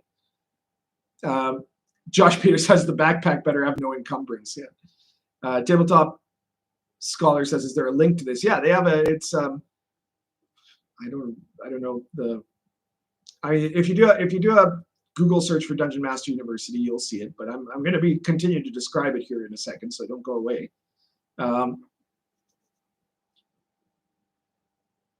Let's see here. Isaac Mark says, where can I find a list of RPG channels you recommend? Well, it depends what I would recommend them for. Right? For how to Dungeon Master, I would suggest that you take a look at my YouTube playlist that has been called They Taught You to Play D&D Wrong on Purpose. Right? And there you're going to find a ton of stuff that is guidance in how to design a game, how to run a game, how to play in a game, etc. Right? That's where I would start. There are some other people that have good DMing advice, but not very consistently, which is part of the problem where you get like weirdos like the Bro SR occupying some of that void, right? But yeah, the main thing I suggest is take a look at my own playlist, because that's one of the things I specialize on, right? Wayne Brack says, for those prices, the room should come with unlimited free booze and gratuities that might be considered illegal in most places. Damn right. The Zatran says, I just got here. The DM University thing sounds like a nightmare. Yeah. Well, you missed a lot of good stuff before you came in, Zatran. We were talking a lot of questions and answers. But this is the only main topic we've gotten to, and it's the only one I have planned for tonight. But after I'm done with it, there'll be more opportunities if people want to ask questions for me about the Last Vikings or about any of my other products. And I'll remind, because now there's some new people that have come in. Hello, can you see me? Jesus Christ. I have no idea what happened. Can you hear me? Damn, that's terrible. We've lost half of the crew. Everybody post on your socials and tell everybody that I'm back. I'm really sorry about that. For whatever reason, my webcam just spontaneously died, and I couldn't figure out how to get it working. I tried to put it on a different slot, and that didn't seem to work. But then I saw there was an option to reconnect, and I did that, and it worked. And I don't know why it happened, but there we are. Okay. Anyways, it's not a big deal. What is a big deal is that I've lost a lot of the people there. I'm going to just do a quick post to X telling people that if they were watching my stream, I am back now. Give me 1 sec here, guys. Hopefully people will start. Oh, there's people returning already. Great. Okay, that's good. That's good. We're getting people back. That is so terrible when that sort of thing happens. Such a shame. Let me see here.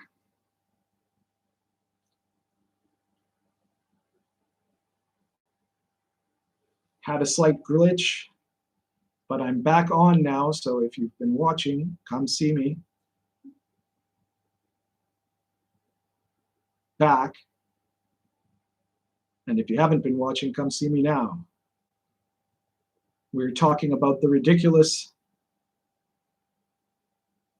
Dungeon Master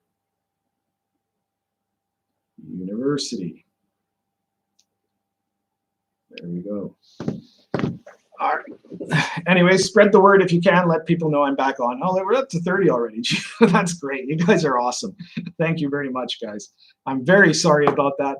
Don't know how it happened. This is the first time I've used this new version of the YouTube Studio. Because usually when I do the Pundit encounter, I go on Streamlabs for that, because that lets me do it, the interview with another person.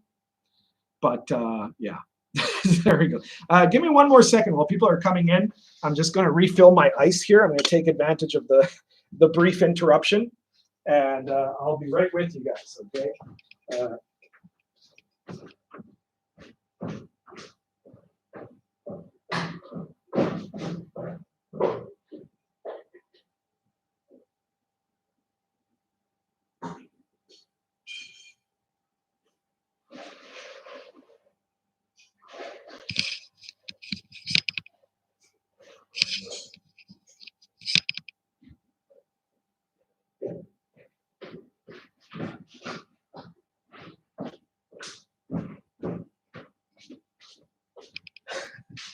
All right, I am back. It is never a dull moment when I do a live stream, because I never know what I'm doing. I have no idea if it was my fault that the thing died, or if it was just coincidence, or if it was a technical problem. But it seems to be working all right now. Okay, so let's see here. Everybody's back with the tea. Excellent. Dracorion says, "Oh, Atlanta, prepare to be mugged." That's not unlikely, I suppose. Right. So let us take a look at who are the great experts that are teaching these courses and what those courses are. Excuse me 1 sec. All right. So the first of these four foundational courses, of which you can only take one. Remember, you have to pick. The first one is called Skill Building. It says, this foundational course delivers a firm grounding in the essential skills required to run engaging, balanced, and collaborative Dungeons & Dragons sessions. Already a big problem with that last word, isn't it? Not sessions, I mean collaborative. Right? Emphasis on table management and player engagement. equipping DMs to run faster, more exciting combat encounters, handle unexpected player choices on the fly, and deepen their understanding of the D&D action economy. Drawing on principles of creative storytelling, fair adjudication, and real-time problem solving, this course empowers dungeon masters to lead with confidence, creativity, and a strong sense of collaborative storytelling. In other words, you are paying up anywhere from $995 up to $2,250 to be taught how to DM D&D wrong. They're being told to involve your players, let them help design the story with you, and collaborative storytelling, and you know, it's going to be terrible, right? It's going to be absolutely terrible. Who's in charge? Who are the professors of the skill building course? Well, the skill building course, the professors are B. Dave Walters and Mike Tinney, those legendary figures in D&D. I'm sure you all know them, right? B. Dave Walters and Mike Tinney. So just in case you don't know, B. Dave Walters has apparently written some D&D comic books for IDW, which means it's woke. He is the host of a podcast called Ask Your Black Geek Friend, and he is a founding member of something called the Uncommon Trust. He is the lead designer of the Motherlands RPG. What is the Motherlands RPG? Well, it's actually Into the Motherlands. And that is an RPG that is, its promotional title is Into the Motherlands, A Brighter, Blacker Future. It is a sci-fi odyssey founded and supported by Twitch, developed by a fantastic team of POC RPG designers. It is an Afro-futurist RPG. It's future Wakanda. That is the guy who is supposed to teach you how to DM. But wait, maybe there's Mike Tinney. What about him? Do you guys know who Mike Tinney is? So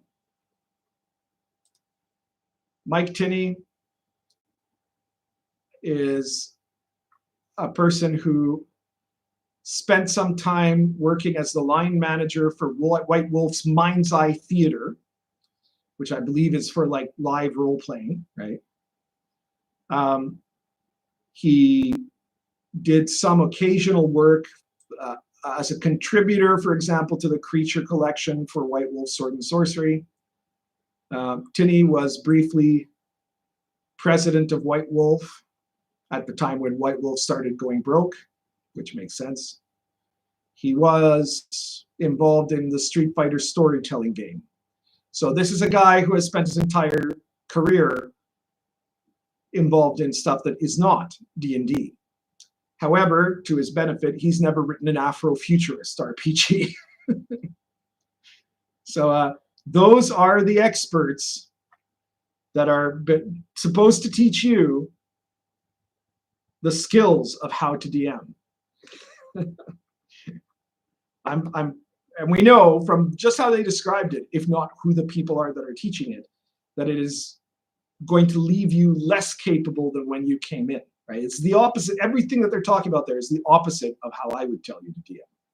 And I'm a very successful DM. My Last Sun campaign proves that. And if you want to see examples of that, and I mean, my Last Sun campaign, by the way, is the least serious campaign I've ever run. It also is the longest running one, so that's something. But if you want proof of my DMing and the capability of my DMing, check out the fact that I run a game for like 5 to 8 people every 2 weeks, except today. And it is recorded. The audio of it is recorded and put up by one of my players, Bill the Elf, on the Bill the Elf channel. You can go and listen to audio recordings of us running this Gonzo campaign, which is hilarious, at least to those of us playing it. But we do have some people have watched every episode. Not a lot, you know. I think he only gets like 30 views every video, but But there are some people that are like loving it, right? And that comment on it and stuff like that. You've probably seen that sometimes if you read the comments to my video when someone says, "Have you killed the cat boy yet?" or stuff like that, or "Oh, Sammy needs her comeuppance," like all of these the player characters, the characters that they have are, a lot of them are pretty awful people, basically, because it's that kind of, kind of like, think of the Venture Brothers. That sort of, they're flawed. They're all flawed people in the game, right? And so everybody has their favorite guy to hate. But yeah, you can see, that would probably be a better example. Listening to those would probably be better for you than taking this this course.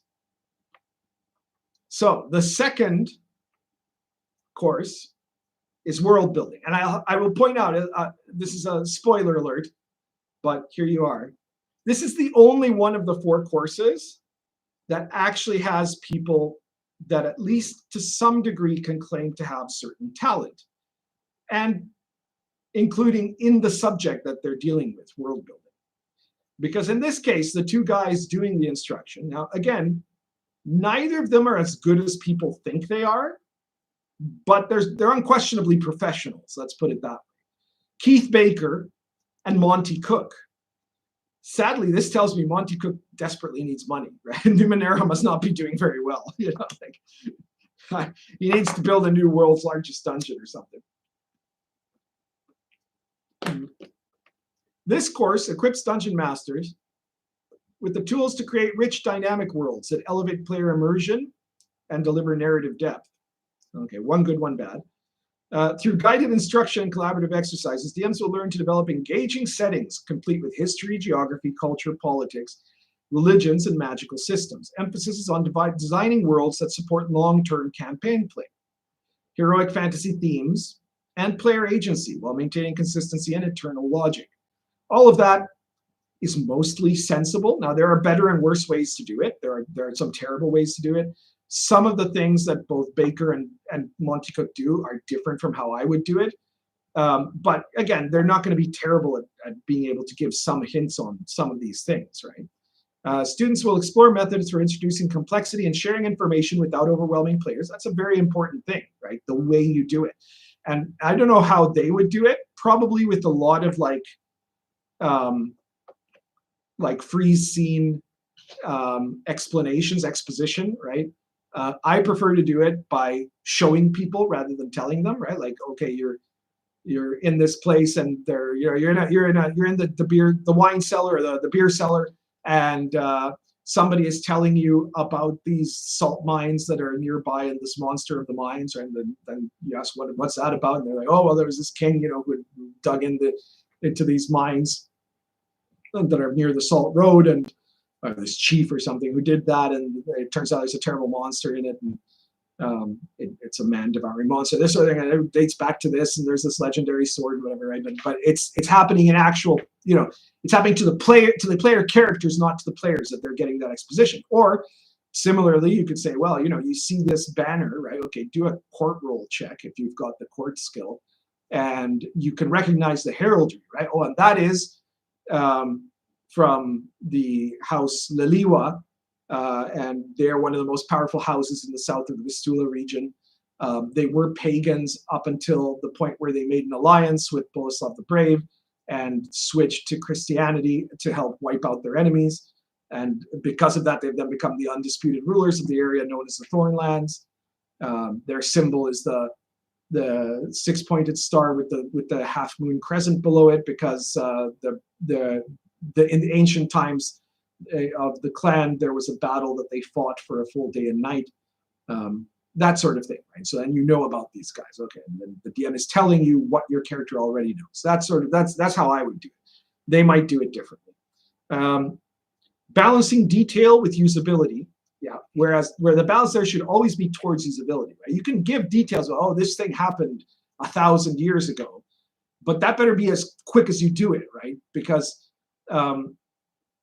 there's no point in telling this huge story unless the parts of that story are going to directly affect the players in the present. That's the only part that should really be elaborated otherwise, If not, you have to say it quick, right? And then the stuff that is The detail that you can go into lots of detail about is stuff that is going to be immediate to the players, stuff that they should know already, like that their characters should already know.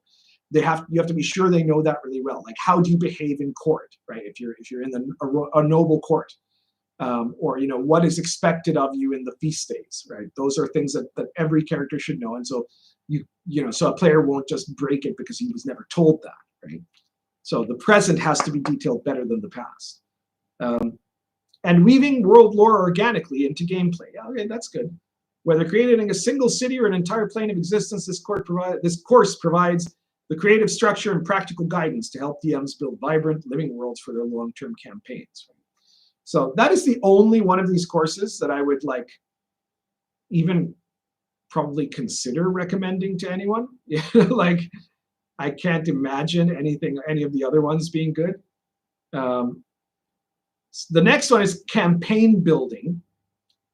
And this course provides dungeon masters with comprehensive frameworks for designing and managing memorable and exciting long-form Dungeons & Dragons campaigns.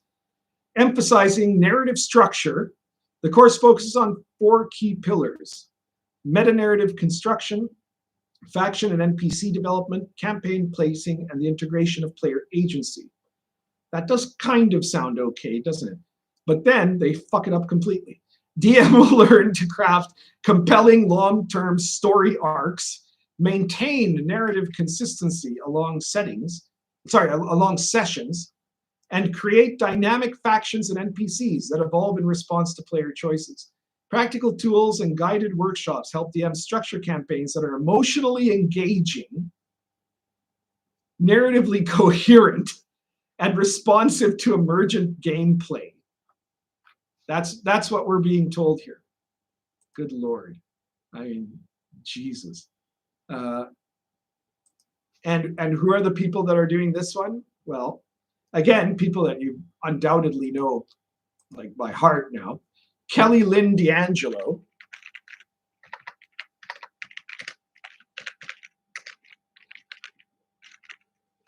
And Amanda Heyman.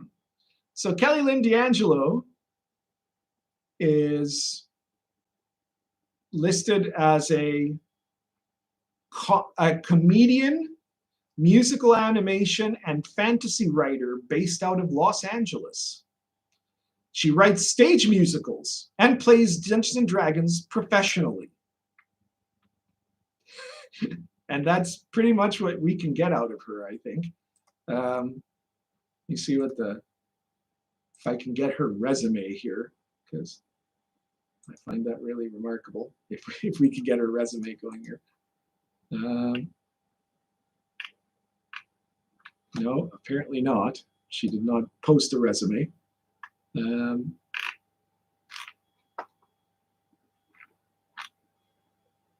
But she is promoting this on her own ridiculous homepage, webpage that looks like it's from the early 2000s.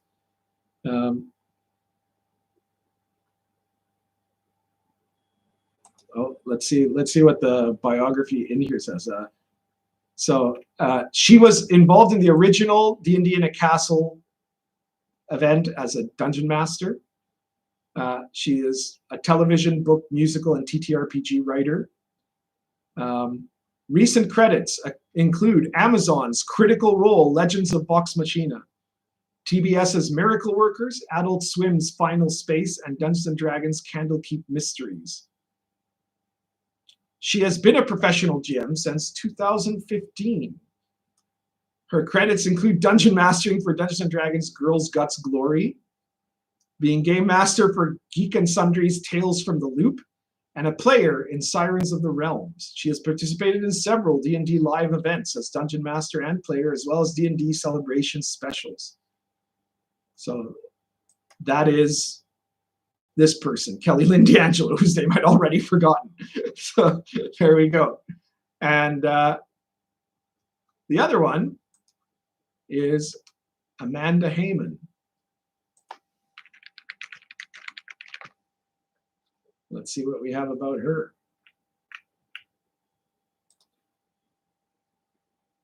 Amanda Heyman is a senior designer working in Dungeons & Dragons at Wizards of the Coast. I wonder what her actual position is in Wizards of the Coast. Let's try and take a look at that. Because I've certainly never heard of it.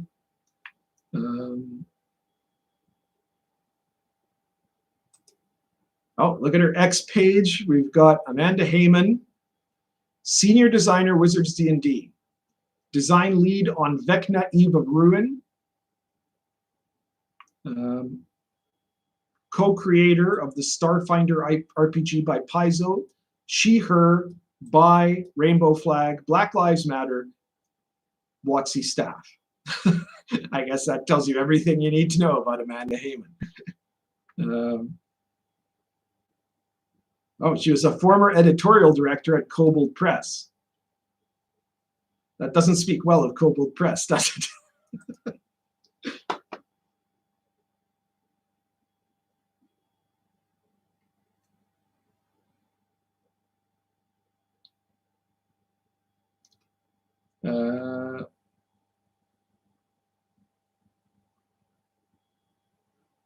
Might as well just call it Critical Role for plebs.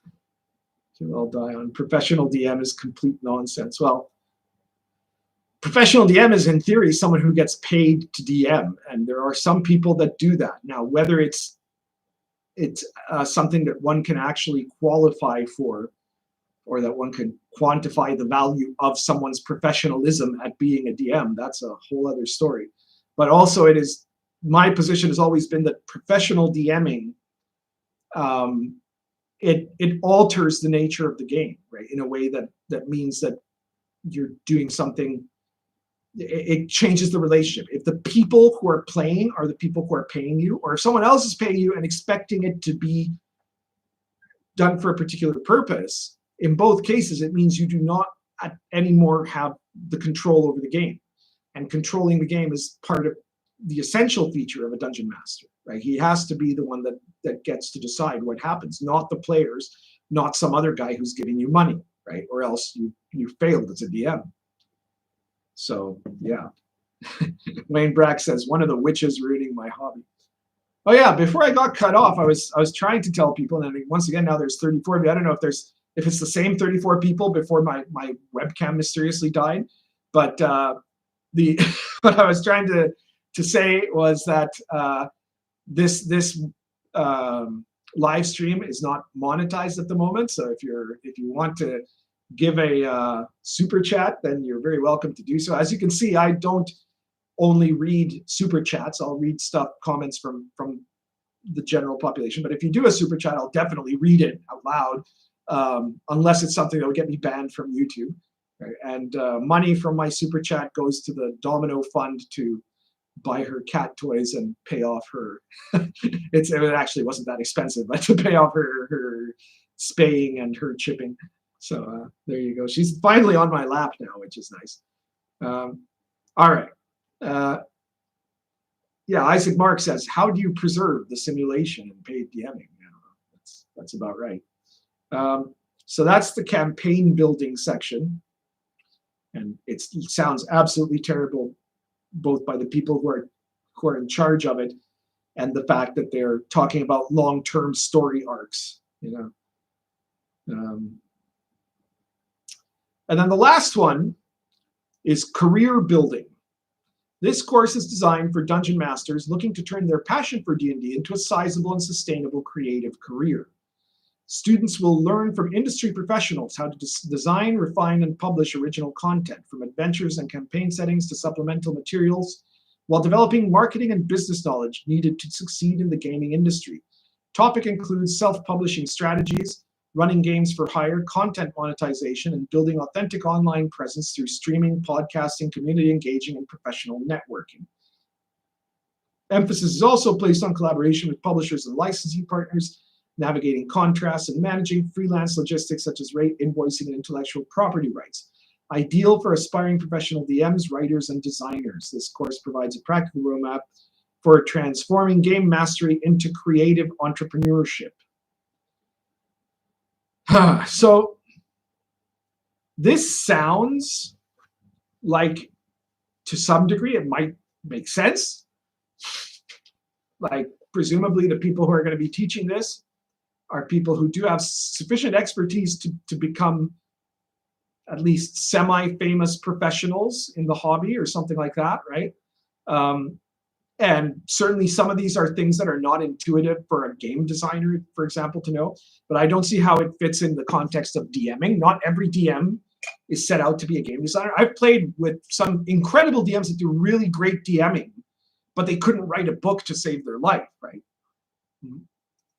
And I've also seen guys who make books, right, who write good RPG products, but who are not really that good at DMing, but they're good at putting together a set of rules, right? Like game design and DMing are two completely different fields. They may overlap.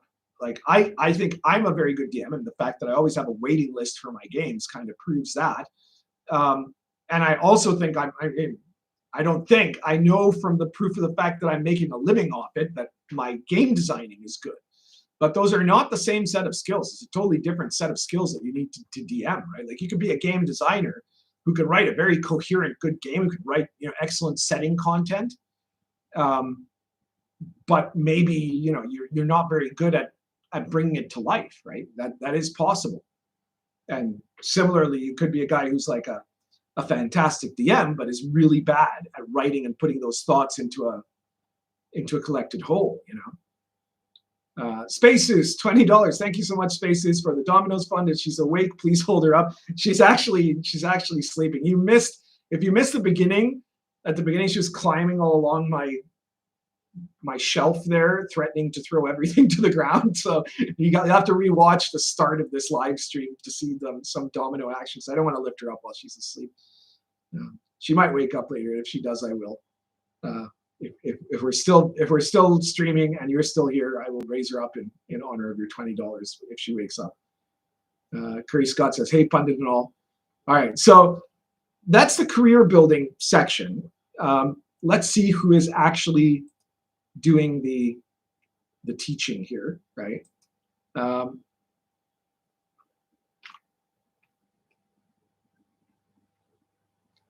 So we have Clint McElroy is the first one mentioned. Not a name I immediately recognize. Clint McElroy has fooled numerous bosses into providing him with a 45-year career in broadcasting. Okay, don't see what that has much to do with either the career of professional DMing or game design. He has fathered 3 children, and when it comes to bringing new life into this world, is pretty sure the barn door is shut behind that horse. He co-hosts The Adventure Zone with his sons, which has been adapted into a New York Times graphic novel series 6 times over, and has written comics for Marvel, such as Journey into Mystery and Marvel Team Up. So retired life has been going pretty well so far. So Clint apparently is one of the professional DMs in the stable of D&D in a Castle.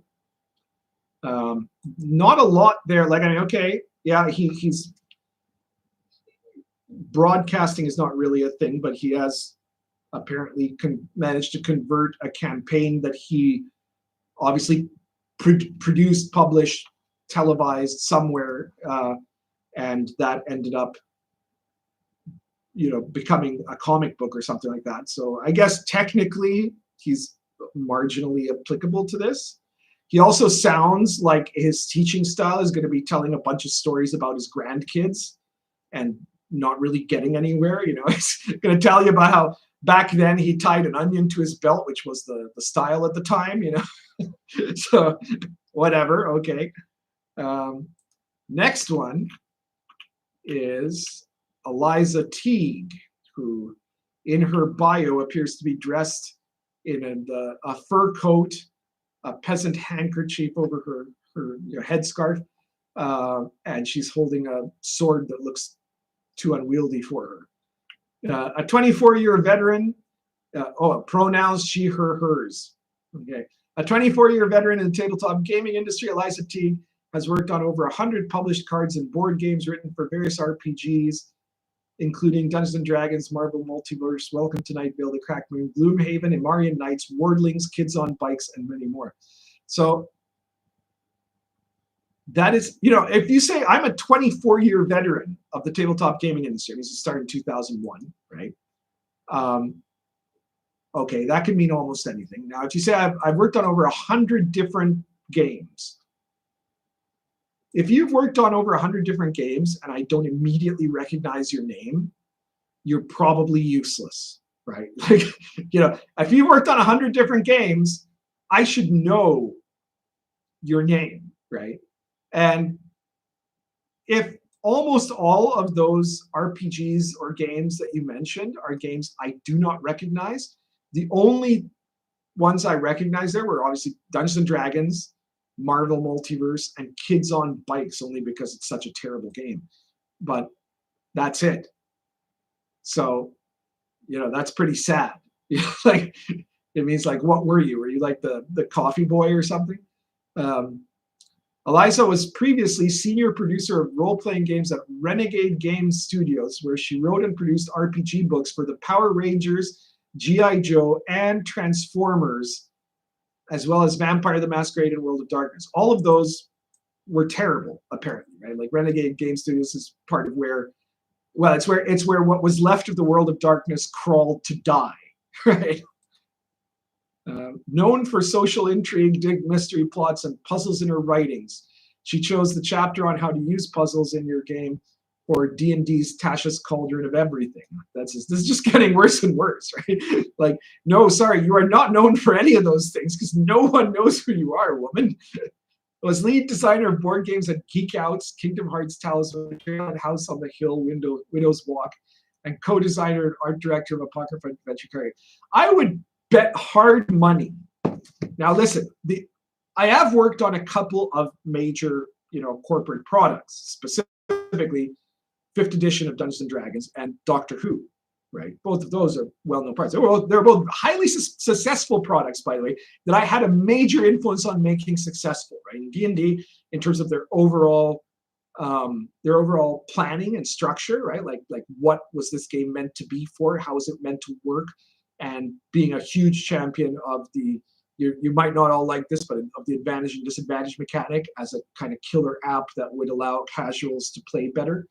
And in the Doctor Who RPG, I was literally the guy that invented the initiative system and that got them to change the basic mechanic from what they were planning to do to what it eventually became, right? And so I think those are both very influential things, right? But that aside, she's obviously worked mostly in corporate RPG design, right? She apparently is not a self-producing designer, right? She's a corporate employee.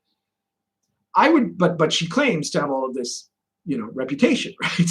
I would bet hard money that if there was a poll that was done by a reputable company asking gamers, you know, which of these two people, if any, do you recognize, right? Whose name you recognize, right? The RPG Pundit, or what's her name again? Eliza Teague. I would probably wipe the floor with her, right? They'd sort of be like, oh, it doesn't matter if I like them or not. It's just, do I know who this is, right? That's it. So between the people that despise me and between the OSR, I am quite convinced that I would end up winning that contest, you know. I would be the one that would be better recognized than her. The third participant, and this is interesting, actually, is not a human being. The third participant is Drive-Through RPG, by which I presume it means that there's going to be some kind of a representative of Drive-Through RPG there that's going to help people learn how to like publish on Drive-Through RPG. And that in itself is not a bad idea at all, right? Like that's so far the only thing that might be actually helpful out of any of the people that we mentioned there, right? Yeah, it's about as hopeful as it gets. The last participant is also not a human being. It's something called Start Playing Games that I have never heard of myself. Have any of you heard of that? So apparently Start Playing Games is the largest online platform, proof not noted, for players to find tabletop RPGs and professional GMs for any game system and any virtual tabletop. Are you looking to play D&D online or find a virtual Pathfinder 2e group? We're part D&D group finder and part games finder. Our professional dungeon masters and game masters are running games all over the world. Find a game that works for you and your schedule. So this is, Jesus Christ, this is OnlyFans for D&D players that can't find a group. Holy crap. Like literally, I'm looking at this page here, and it's like showing upcoming games. 2 seats needed to start. Winter of the Atom, Fallout. Weekly session Monday, $15 per session, 0 out of 6 seats filled. Will of the Spirits for Daggerheart, as Condor DM would say. $22.50 a session, 4 out of 6 seats filled, 1 session only. Okay. Weekly Mondays, 4 needed to start. From Prisoner to Liberator, the Crystal Shards for D&D 5e. $15 per session, 0 out of 6 seats filled. This is just sad. Oh my God. I never realized this thing existed. I might have to do a whole video about this. It is hilarious. It's like, you know, people go like, you know, like some guy is like paying money to some slut to you know, show her in the bath or something like that, you know, to do a little video where she does a little erotic dance as a cosplay character or something, and then there's some poor bastard paying $15 to play a bad session of Daggerheart. I swear to God, I didn't check this beforehand. I had no idea that that's what this is. So clearly, once you've paid, I'm sorry. Once you've paid the $2,250, you can earn it all back by becoming D&D versions of an OnlyFans cam girl. Come play my game, baby. I can't believe it. Oh, this has killed me. I'm dead. Oh my God. Oh, that is the secret thing. I haven't seen any of the other videos people have made about this, but if I'm the one that's discovered this, holy shit. Please tell me if you've seen any of the other videos people have done about this, and if any of them have realized what this Start Playing Games is. Oh my God. Oh shit. Oh, it's oh, okay. I'm gonna be okay. Oh, these people. I cannot believe the grifting and it's just reached a level that is beyond my comprehension. So there you are. There's the whole cycle of becoming a professional dungeon master. You start, I'm a really good DM. I should get paid for this, damn it. And then you're like going to try to like get a corporate gig or teaching at a school or something, and nobody's interested. And then you like try to convince people by like putting up some web page, you know, with you like professional game master, right? Nobody wants to pay you. And then you decide to take this course, you invest money thinking this is going to get me somewhere. And the next thing you know, you're in your bathtub trying to run D&D for people. Then you can sell the water, of course, you know. It's just unbelievable. Oh my God.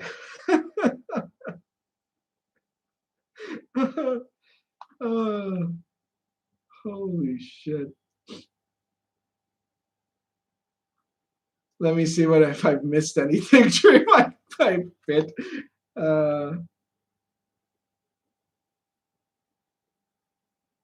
Hey, Pundit and all. Hi, guys. To those of you who are late, I was around 41 right now. Well, you got here at a good time if you caught me talking about just playing games or whatever, play tabletop games or whatever it's called.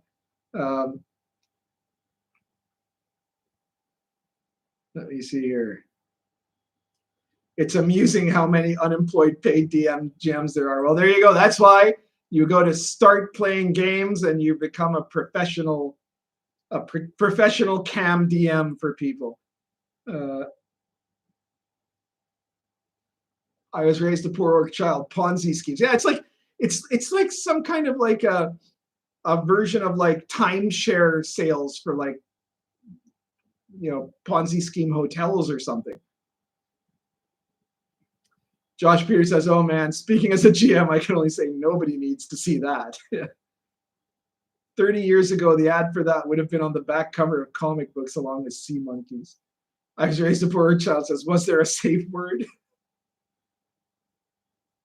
Do you know the S-Knight says history is in the making? I don't think I've ever seen pundits so inarticulate. Yeah, well, the problem is usually I look at like something, like the thing I'm looking at might be something ridiculous, and I laugh like crazy when I see it. And then when I do the video, I know what's coming. So I like this.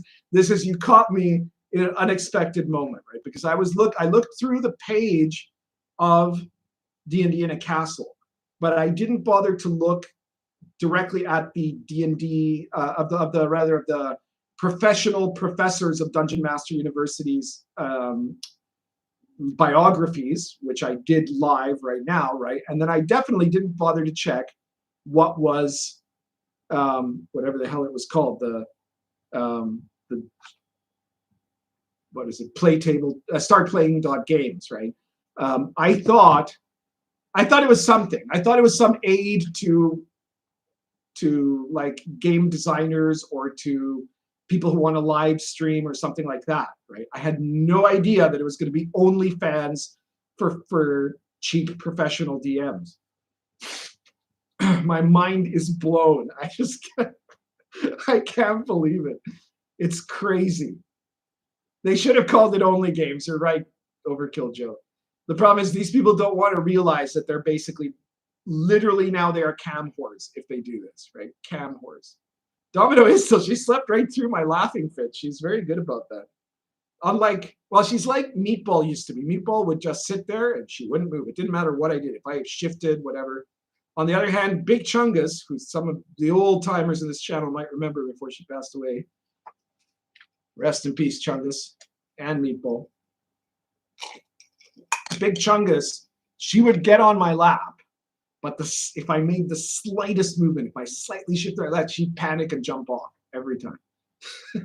But Domino's like hardcore. She doesn't give a shit. She just stays there. I've got my legs crossed right now. I can uncross it and cross them the other way. She won't fucking move. All right.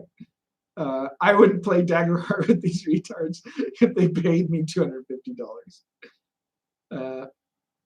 Zeev Drifter says, hey, RPG Funded, what is your thoughts on other RPG creators using mechanics you made or popularized? Well, in the OSR, I believe everybody can feel free to use the mechanics that other people create in the OSR. But it is, it's a good behavior to kind of give a credit about that, right? Like, so I, for example, in Baptism of Fire, I have a set of rules on virtue. Now, those are not the same as the virtues and vices in the Red Room store, but I have frequently told people on my media that it inspired me to make my own version, right? And if I had done their version, if I had copied it, I probably would have told them I was going to do it, right? And then I would have probably given a credit in the book for it, right? Just as one example, you know. Now, of course, there are some mechanics that are, you know, a lot of the mechanics that I use aren't really mine. Somebody had done them before in a different way, but I've done them in my way, right? I remake them in my image. And if someone wants to remake them in their image, that's fine. But then the main thing that bugs me is if someone pretends that they invented it, right? Like that they did this first, right? And then that really, you know, sticks in a person's craw, right? Because the whole point is that the OSR in particular, the secret of the OSR's success is that it breaks the competitive mode of most RPGs, because if you're publishing an a D100 RPG system, the other guy's got a dice pool system. You two are in competition. Your games are not compatible with each other. Why are you biting me all of a sudden? Okay, you've woken up and now you want to bite. So up you go. Here you go. This is for Space Zeus. She's still trying to do. You see how she doesn't give a shit? She's still trying to attack me, even though she could fall. You know I feed you, right?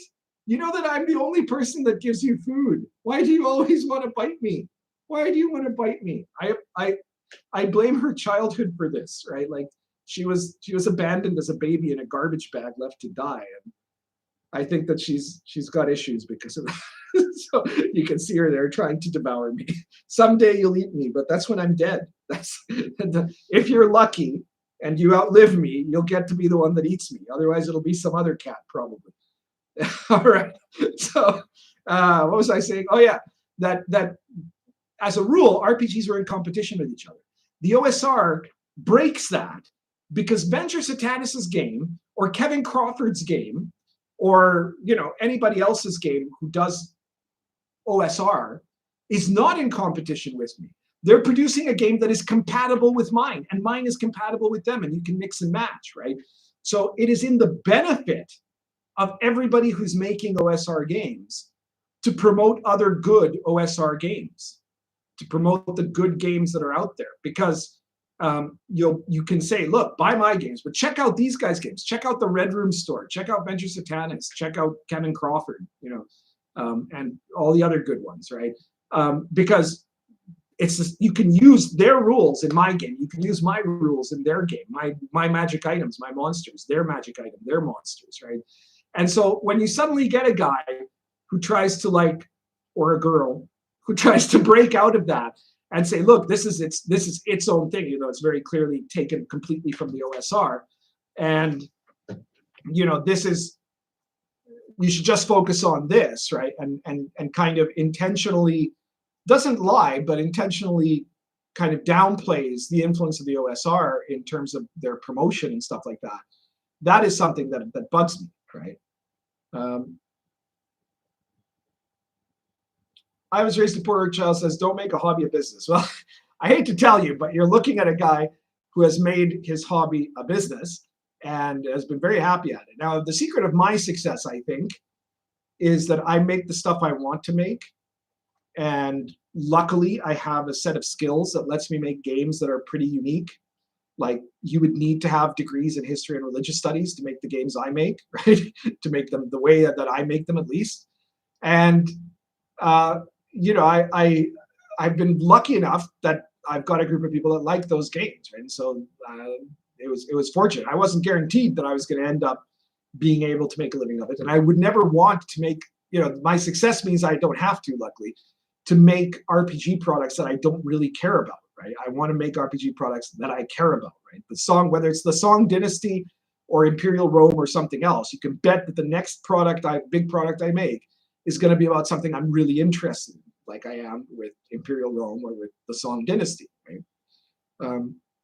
So yeah, that is important. But the point is, I would say there are better businesses and worse businesses to do. And one thing you can't really do without changing the game is to turn your gaming at the table skills, whether it's DMing or whether it's the whole party playing a session, into a business without that changing it, right? There's a difference between a bunch of people sitting around a table playing an RPG for themselves and the DM DMing, and a group of people playing at a table where they have paid the DM to give them a good time, and a table where everybody there is going to get paid if they can make a successful TV show about them playing at the table, right? Those are three different things.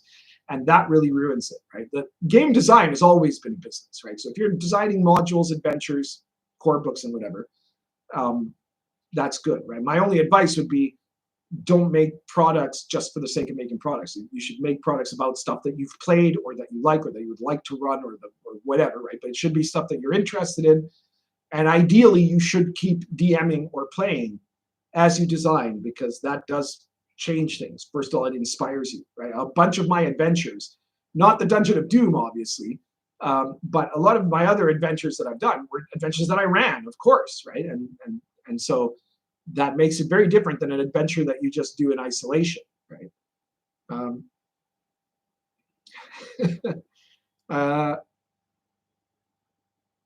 So yeah, again, Isaac Marx is right. Art, music, all those things can become businesses. The question is, how do you do it, right? Like, how do you do it in a way that it stays legitimate, right? Or do you sell out? Lee's Youth has the problems of a post-scarcity society. How to become a pro DM to earn money. In all hindsight, they should pay me to deal with leftists with mental issues on the same table as me.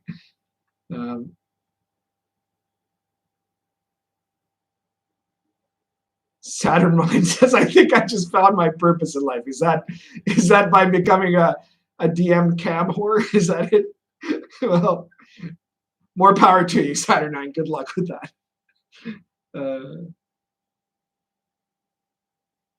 Tabletop Gaming says, Start Playing has a YouTube channel. It has about 1,000 subscribers.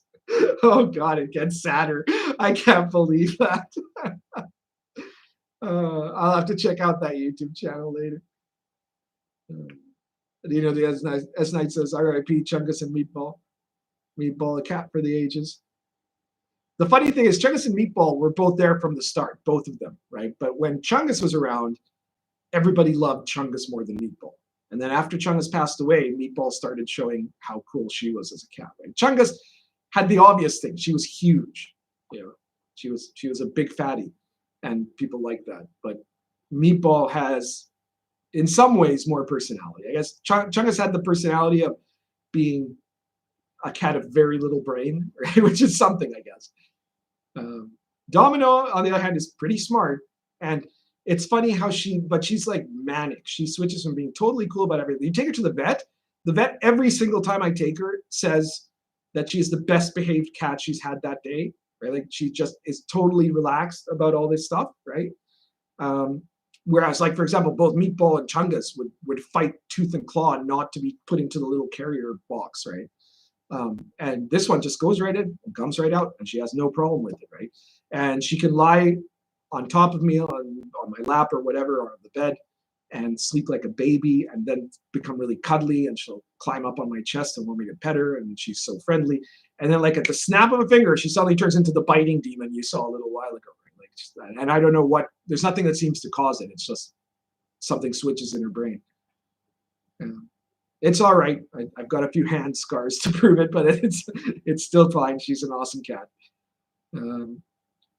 Let me see what we're saying here. All right. So anyway, I think we've said all that there probably is to say about the D&D in a castle thing. Again, if any of you have seen anybody doing a video about this, if any of them have discovered startplaying.games, then I'd like to know that, right? Otherwise, I'm gonna have to learn very quickly. If someone has any tutorial for me on how to do this, how to edit a clip of just this part as I discover like the D&D, the DMing version of OnlyFans, and I'm gonna post it on YouTube.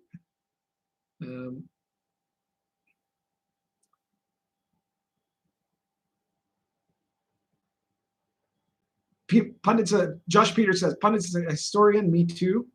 You got to show your sources. There's no shame in borrowing, but you have to be honest about it. Yeah.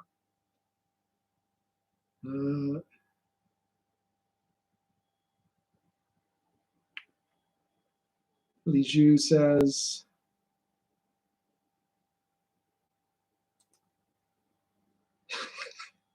she says, oh no, here come a bunch of OF hoes running Lost Caves of Phandelver for $3.99 a month while showing their feet.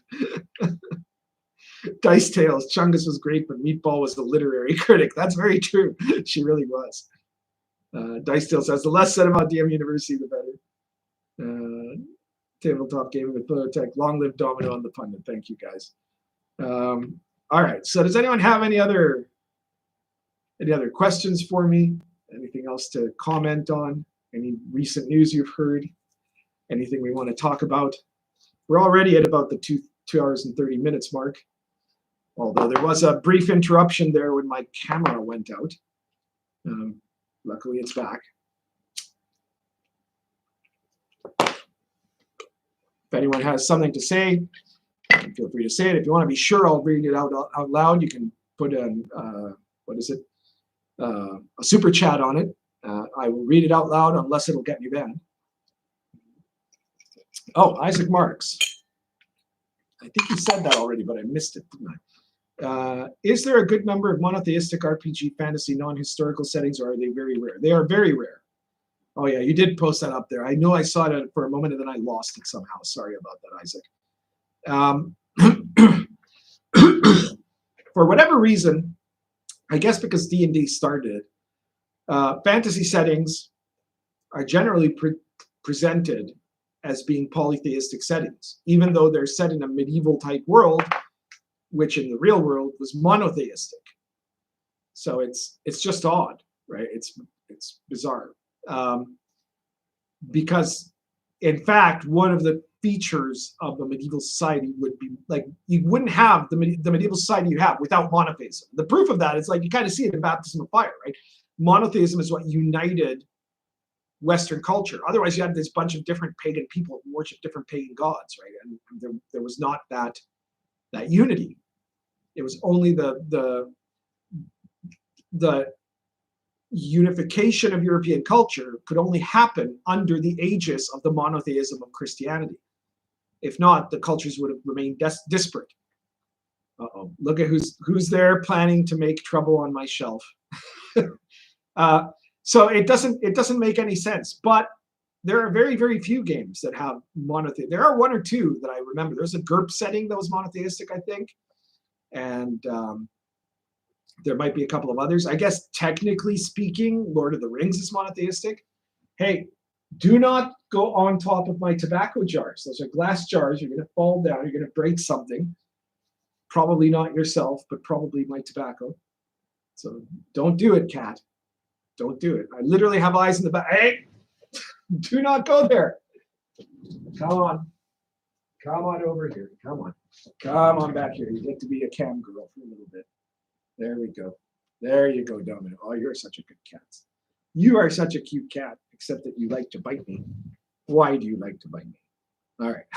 So yeah, not a lot of monotheistic settings. There should be more of them, to be honest, really. Like even Al-Qadim, which was like the Islamic setting for D&D, is not monotheistic, which makes no sense at all, you know? But there we are.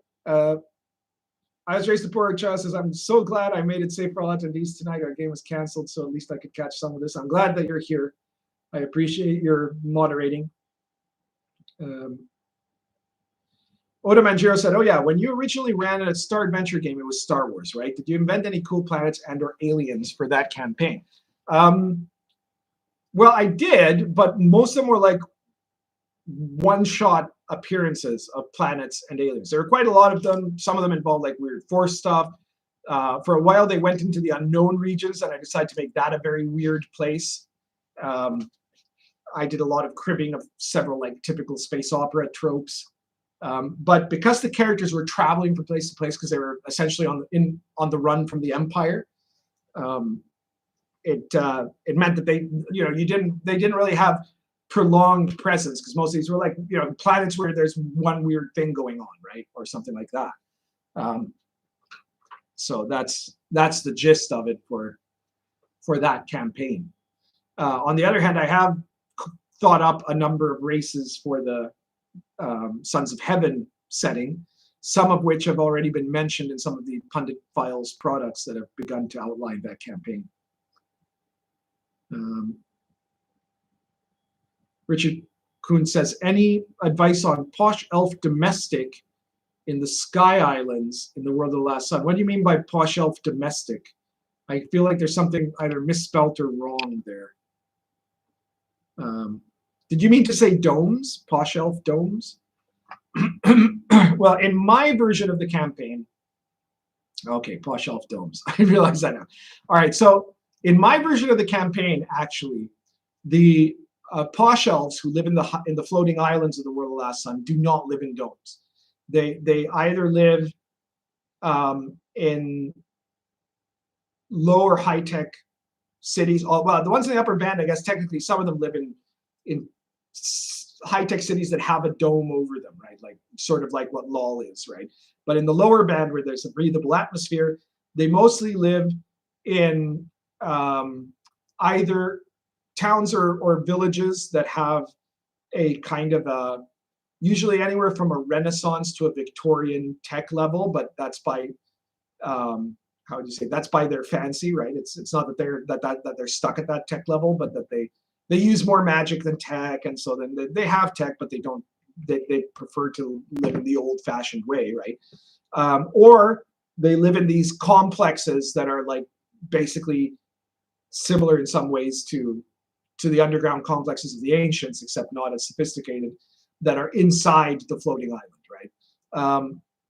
The domes are used by the hipster elves and by the smug elves, who live mostly on the surface in both cases, right?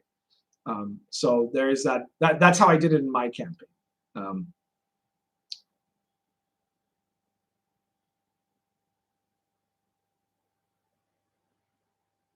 Lishu says, "Don't say to the cat not to do it. It's the first thing they'll do." Yeah, well, that's true. That's true.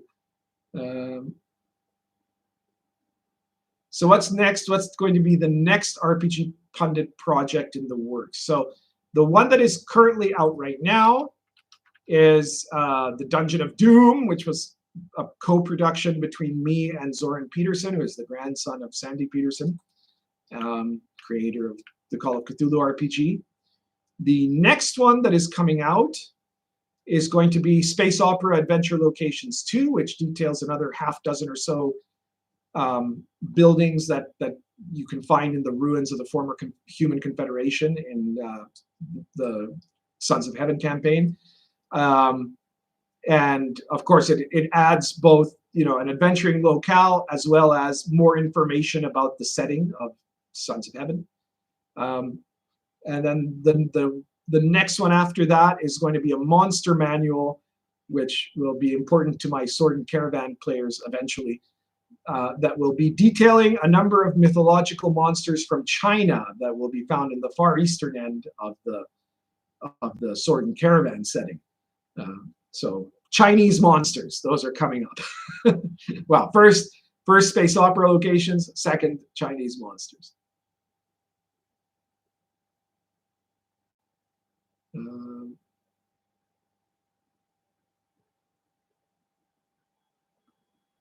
Isaac Marks says, "Do you think it could sell well as a different thing? Supposedly, the Nightmares Underneath was monotheistic, inspired by Islam, but I don't know." I've never heard of that, but in terms of RPGs selling well with monotheism, well, Lion and Dragon, Dark Albion, Baptism of Fire, and Sword and Caravan are all set in mostly monotheistic settings, and people loved it. And in fact, I'll tell you one thing that I did that was, in retrospect, not at least unnecessary. I don't know if I want to call it a mistake or not, but when I did Dark Albion, which was the first product I did in my medieval authentic line, I tried to make it as true to the 15th century period of the War of the Roses as possible. But I was very worried about having like actual Christianity there, because I know that there would be some people that have big issues opposed to Christianity in the gaming hobby, and that those people might not go for it. I also thought it might potentially offend some types of Christians, right? So I said instead, okay, no, it's the unconquered sun. It's exactly the same. It's still monotheistic, but it's just, it's the sun god, not the son of God or whatever. I think from that Star Trek show. So I did that. And most people were fine with that, right? But then for me, it became more complicated as I was trying to make other products, other lines of this. Specifically, when I was coming up with Sword and Caravan, I realized, no, hang on. Here I have the Crusades. It's too complicated to do this with a substitute religion. Right? I'm just going to do it. It's Christianity, it's Islam, right? It's Taoism, Buddhism, Confucianism. All of those that appear there, but it's mainly, Christianity and Islam that are the main ones that are going to be focused on. But it's going to be them as they were in that time, right? And I did that, and it sold just as well, right? And there was no problem with it. So I think that for the most part, most gamers will not really have a problem with doing that, right? With running a campaign where you have, if you want to have literal Christianity, you could do it, right? And if you're doing it in a fantasy setting, you probably don't want to have literal Christianity. But if you're doing it in a historical setting, you probably do, right? And so that was my decision at the time. Maybe you want to have a Christianity analog if you're playing in a, I don't know, Narnia or something, you know. So then you could do that, right? But actually, in all cases, it makes no sense to have a medieval fantasy type world, like a world that is supposed to be similar in some way to the Middle Ages, in any serious way to the Middle Ages, if you don't have a single overarching church at the very least. That church might not be monotheistic, but you can't have like, this is the religion of these guys and this is the religion, like every country has its own religion, right? Like that would not work. The point is that religion is if you know, presuming that these are people that all come from slightly different culture groups, they're the only thing that then unifying them as a civilization would be a religion, right? That or an absolute powered empire like Rome was, right? But there they would still impose their version of religion, you know, for the most part. They might be tolerant like the Romans generally were, but they would still put their temples everywhere, right? So you have to have something like that. You have to have an overarching religion at the very least. And for it to look like the medieval world did, it would probably have to be monotheistic. And if it was monotheistic, it would probably look a lot like Christianity, right?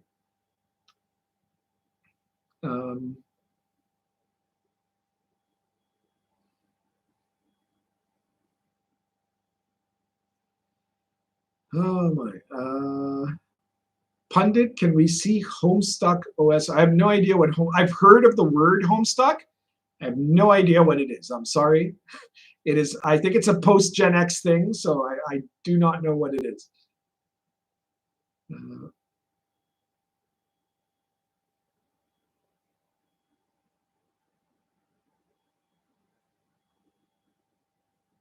Ice Race Supporter Child says, wargaming has its effect on early role-playing. Part of that was historically based conflicts, and it's definitely a niche in the hobby of both now. Yeah, it's true. I mean, wargaming these days, when people think wargaming, they think Warhammer, and that's not what it used to be. That's for sure. It used to be the Civil War or Napoleonics, right? Take your pick. Which one was the most popular one? Maybe World War II was somewhere in that list as well in the later years. But but yeah, but that's from another time. Yeah, I guess I don't know. I don't have much else to say about that. Well, anyone else have any other questions for me or what have you? And if you do, please share them. And if not, well, we'll probably get starting to wrap things up here. I hope you guys enjoyed this. I hope you enjoyed my laughing fit. I might need some assistance from someone telling me how the hell I can edit this out so I can make it its own clip. We'll see what we can do.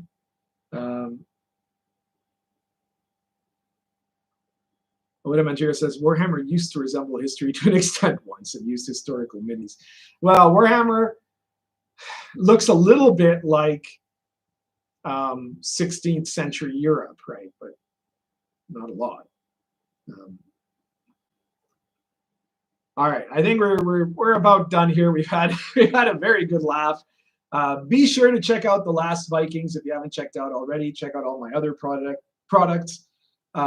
Check out for sure the Dungeon of Doom on at the Red Room store. It'll give you a really challenging dungeon to give your players, and the map is awesome. Be sure to like this video, share it anywhere you can share it with people, and check out all my other videos. My next live stream is going to be an issue of the RPG Pundit Encounter, which will be happening on Sunday the 27th. Sunday the 27th, and my guest has already been announced. It will be Diversity and Dragons, and we will be talking about which one of the two is a more gay title, Diversity and Dragons or the RPG Pundit Encounter. He's the one that brought it up, not me. We'll also probably be talking about a lot of other things too. So yeah, thank you all for such a great stream. I appreciate that. I'm always hugely grateful to all the fans that come in, and if you're checking this out later, I'm grateful to you too. Daryl Eckert said, with an expertise of religion, did you choose to avoid the use of denominations? Well, in the settings that I'm running, like in the settings that I've made, they're all before the Reformation. Now, in Baptism of Fire, I mentioned the Orthodox Church, right? Of course, Poland is not in the Orthodox Church, but the Kievites next doors are, right? And in in Sword and Caravan, I talk about both Christianity, about multiple denominations of Islam, Christianity as in Roman Catholicism, the Crusades, right?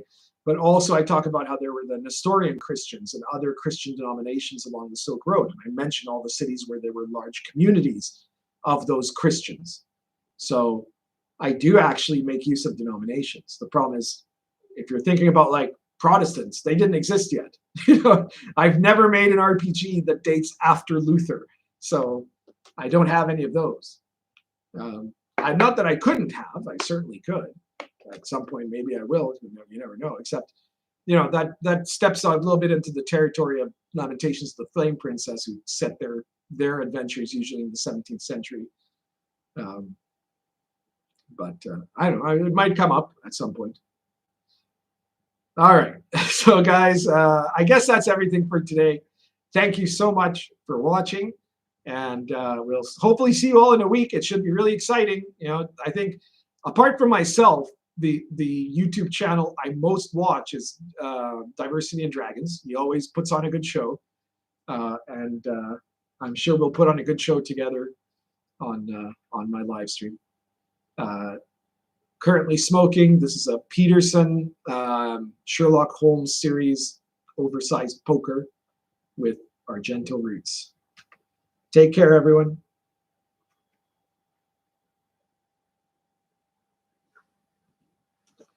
How do I turn this off? This is new. Okay. See you later, guys.